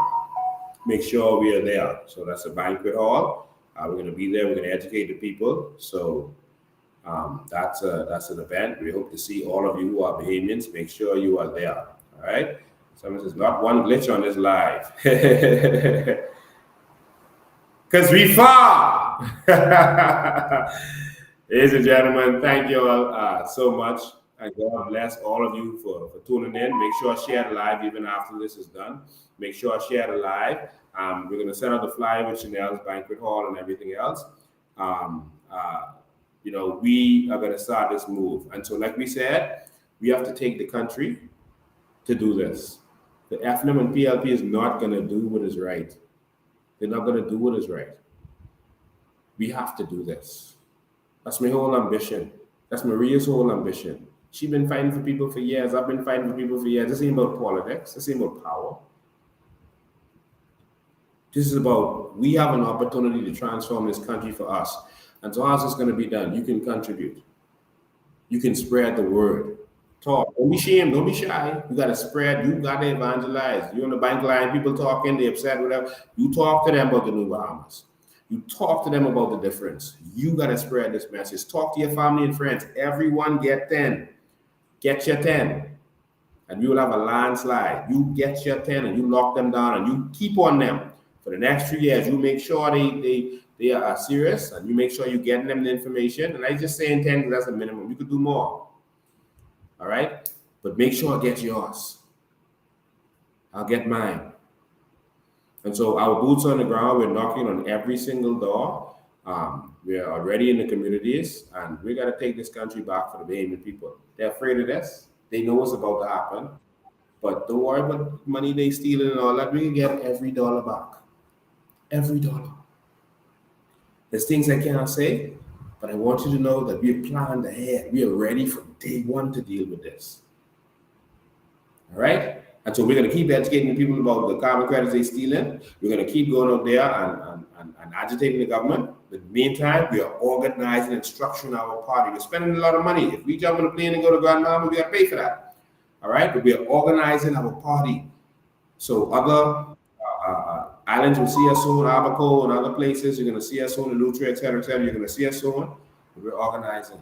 There's some people who want everything to remain the way it is. They want to have a country where the politicians live in good and we live in like paupers. Here there's some people, the trolls, they fighting for this, where the prime minister could sit there sipping on coconut water with a seaplane in the back of him, while we can't even afford to buy coconut water in a can. This is the country they want, where the politicians look good. Oh, that's my politician. Look at him, he looks so good in that suit. Oh, he eating caviar. Oh my God, I just want my leader to eat caviar. No, we need leaders who are going to fight for you to eat caviar. That's what the COI is about. It's about empowering the politicians. This is about the politicians empowering you. That's the mission. If you choose to accept it. This is about politicians empowering you. Enough of the tricks. Those days are over. Those days are over. See that? All Bahamian. Bahamians died.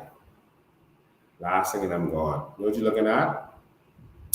It's a letter from the government to Ocean Key about their lease.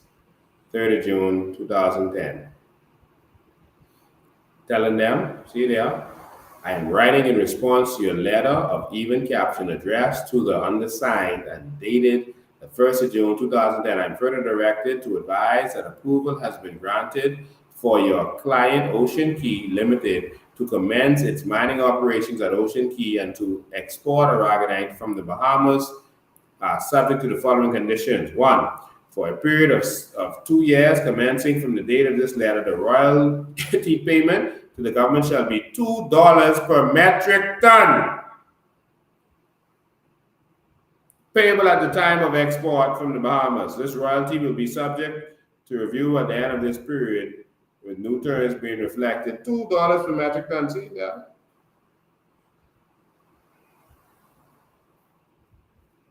What for Bahamians? What for Bahamians? That's the documents. Oh God. A new Bahamas is coming, y'all. And a new Bahamas is here. But only you can make this happen. This is important for your children. We are being invaded. They are being aided by our government. But you can stand up. All right? So, Chanel's Banquet Hall. We'll get the proper information. I wasn't even supposed to give it out today. I was supposed to give it out later. But Chanel's Banquet Hall. And we're going to send you the address and everything. Look on my page. You're going to see it. We're going to share it in WhatsApp. So make sure you're part of on these platforms. I go live again on Tuesday, live in the Miami Beach. All right. And so on Thursday, we'll be live on the streets of Miami. All right. So thank you all so much. We appreciate you. We love you. We love you. Lord, I know I should look at some of your more of your comments to answer your questions that was there. But I'll start doing that next. I may not be your priority to the phone lines. I want to hear you. I want to talk to you and feel you and touch you. All right. So, ladies and gentlemen, it's always a pleasure having you here. Of course, you know I'm going to leave you with some videos, and I hope these videos wake you up. See you in Miami. All is wait. You serious? I'm that seriously, all fun and jokes aside, you know where your daughter property is? True. Then they show Don't mix me. I don't fool with children things. Ask her and her husband. Okay, can I ask you something, Ahmed Allah? You know I get a lot of information. Is it true? See, you was a PLP, right? Me?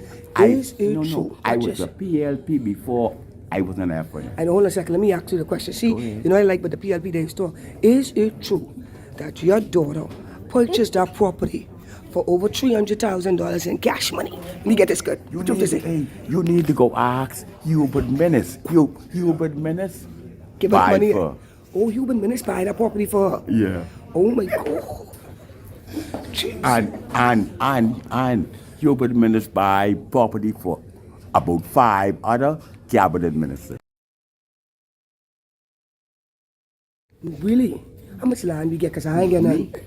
Well, all I have is 2 acres I buy. That's all? Yes. How much you get? $500,000 worth of contract from the PLP? No money. That's all fine. I have. Stop lying. I see over 500,000. I have legal way. You're an opportunist. Who give you that contract? Who gives you this contract? Come. I'm a contractor. Who give you that Let me contract? show you. See here? Let me show you something. You see all this look all this contract the PLP give Ahmad. I'm a starboard consul. You're an opportunist. No, I'm a starboard consul. See here? Jesus Creepers, Ahmad. I'm a starboard consular. Lanisha Daddy. Feed off the F&M and the PLP. Yeah. Derek. Starboard PLP. consular. 2010. Oh yeah, this man is a PLP for real. I'm a starboard consular. Starboard constable. See here? Derek Thompson, Lanisha Daddy. Title of the rank, the PLP highest honor. With what? Don't look at this. Don't please read this. I thought this is fake. Hey, see ya? See me in Brave? Let me see you and Brave. See me in Brave? Lanisha Daddy and Brave as friends. Mr. Barry Davis. Make sure Lanisha go to jail for the taxpayers' money now. My dad, tell me where all the properties are Lanisha get. No. I don't fool with children things. I got mines. You serious? Where the properties are? Mine's is being in mine's is in being in Grandstand. Being in Grandstand. Tell her I need no children money. Hey, see? Let me see what you get. Let me show you one of my contracts. Yeah. See it there? Take a picture of it. Take a picture of it. Who signed this? No, sign it. That's for the Ponciana Arena. Oh, that is to repair. You're an opportunist, because guess what? Huh? The PLP signed that contract. You're an opportunist. Oh, yeah. Hey, I was a PLP before. I was an F&M.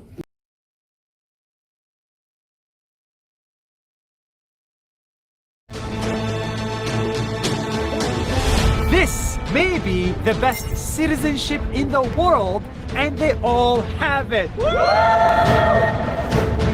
Because of this card, they get free land, free education, free weddings, free hospitals, and even a free funeral. It's the citizenship of a country in the Middle East called the United Arab Emirates. This is what life is like for citizens from the Emirate of Dubai. And because the city is so generous, they get the craziest benefits I have ever seen. Are you ready for this? When you are born, your parents pay nothing. Your delivery and checkups for the next 9 months are all free. Then you grow up and you go to school. Local school in Dubai is free! And so are universities, because Dubai will pay for you to get a degree. I studied at Zayed University and New York University, both for free. Who's gonna pay for that? The government. Then you get married. If you can't afford the wedding, you get $20,000 to throw a wedding. And after marriage, every local Dubai family gets this: free land. Did you get free land? Yes. Did you get free land? Yes. Did you get free land? Sure, yes. And if you cannot afford the home, then you get a grant to build it for free. I also can't afford building a house. I can get a 0 interest loan on housing. Zero? Zero. If you need to go to the hospital, the hospitals are free. And if you need surgery that's not available here, they will fly you to another country to get treatment for free. When you become a senior citizen, you get discounts, many discounts. And if you live alone and can't afford it, Dubai will even send a caretaker to look after you for free.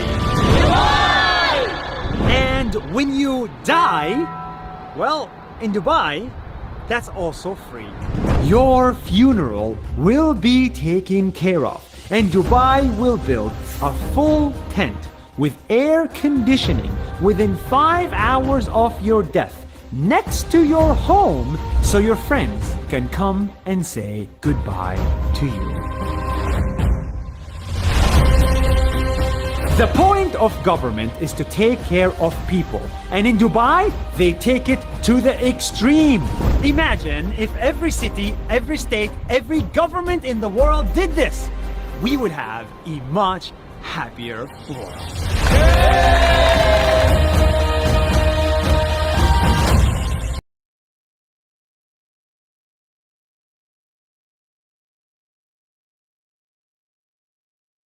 I don't know how you did this in 50 years. You look at history. Who does this? Show me anybody else that has done this in 50 years. I'm waiting. Show them to me. This wasn't done by money. Money doesn't produce visions. Visions produce money. You've had leadership over here that were visionaries, great visionaries, and their vision was more about the people than the money, because you can't accomplish this in 50 years without loving your people first, because the people are the ones that's benefiting from this. Look at your health care, look at your road system, look at your highway system, look at your airports. Who does this in 50 years? But who benefits? You're going to care about those people. It's something to be learned about what's been done over here that could be duplicated in the world, because there's people with this much money. You just don't have people with this much love for their people.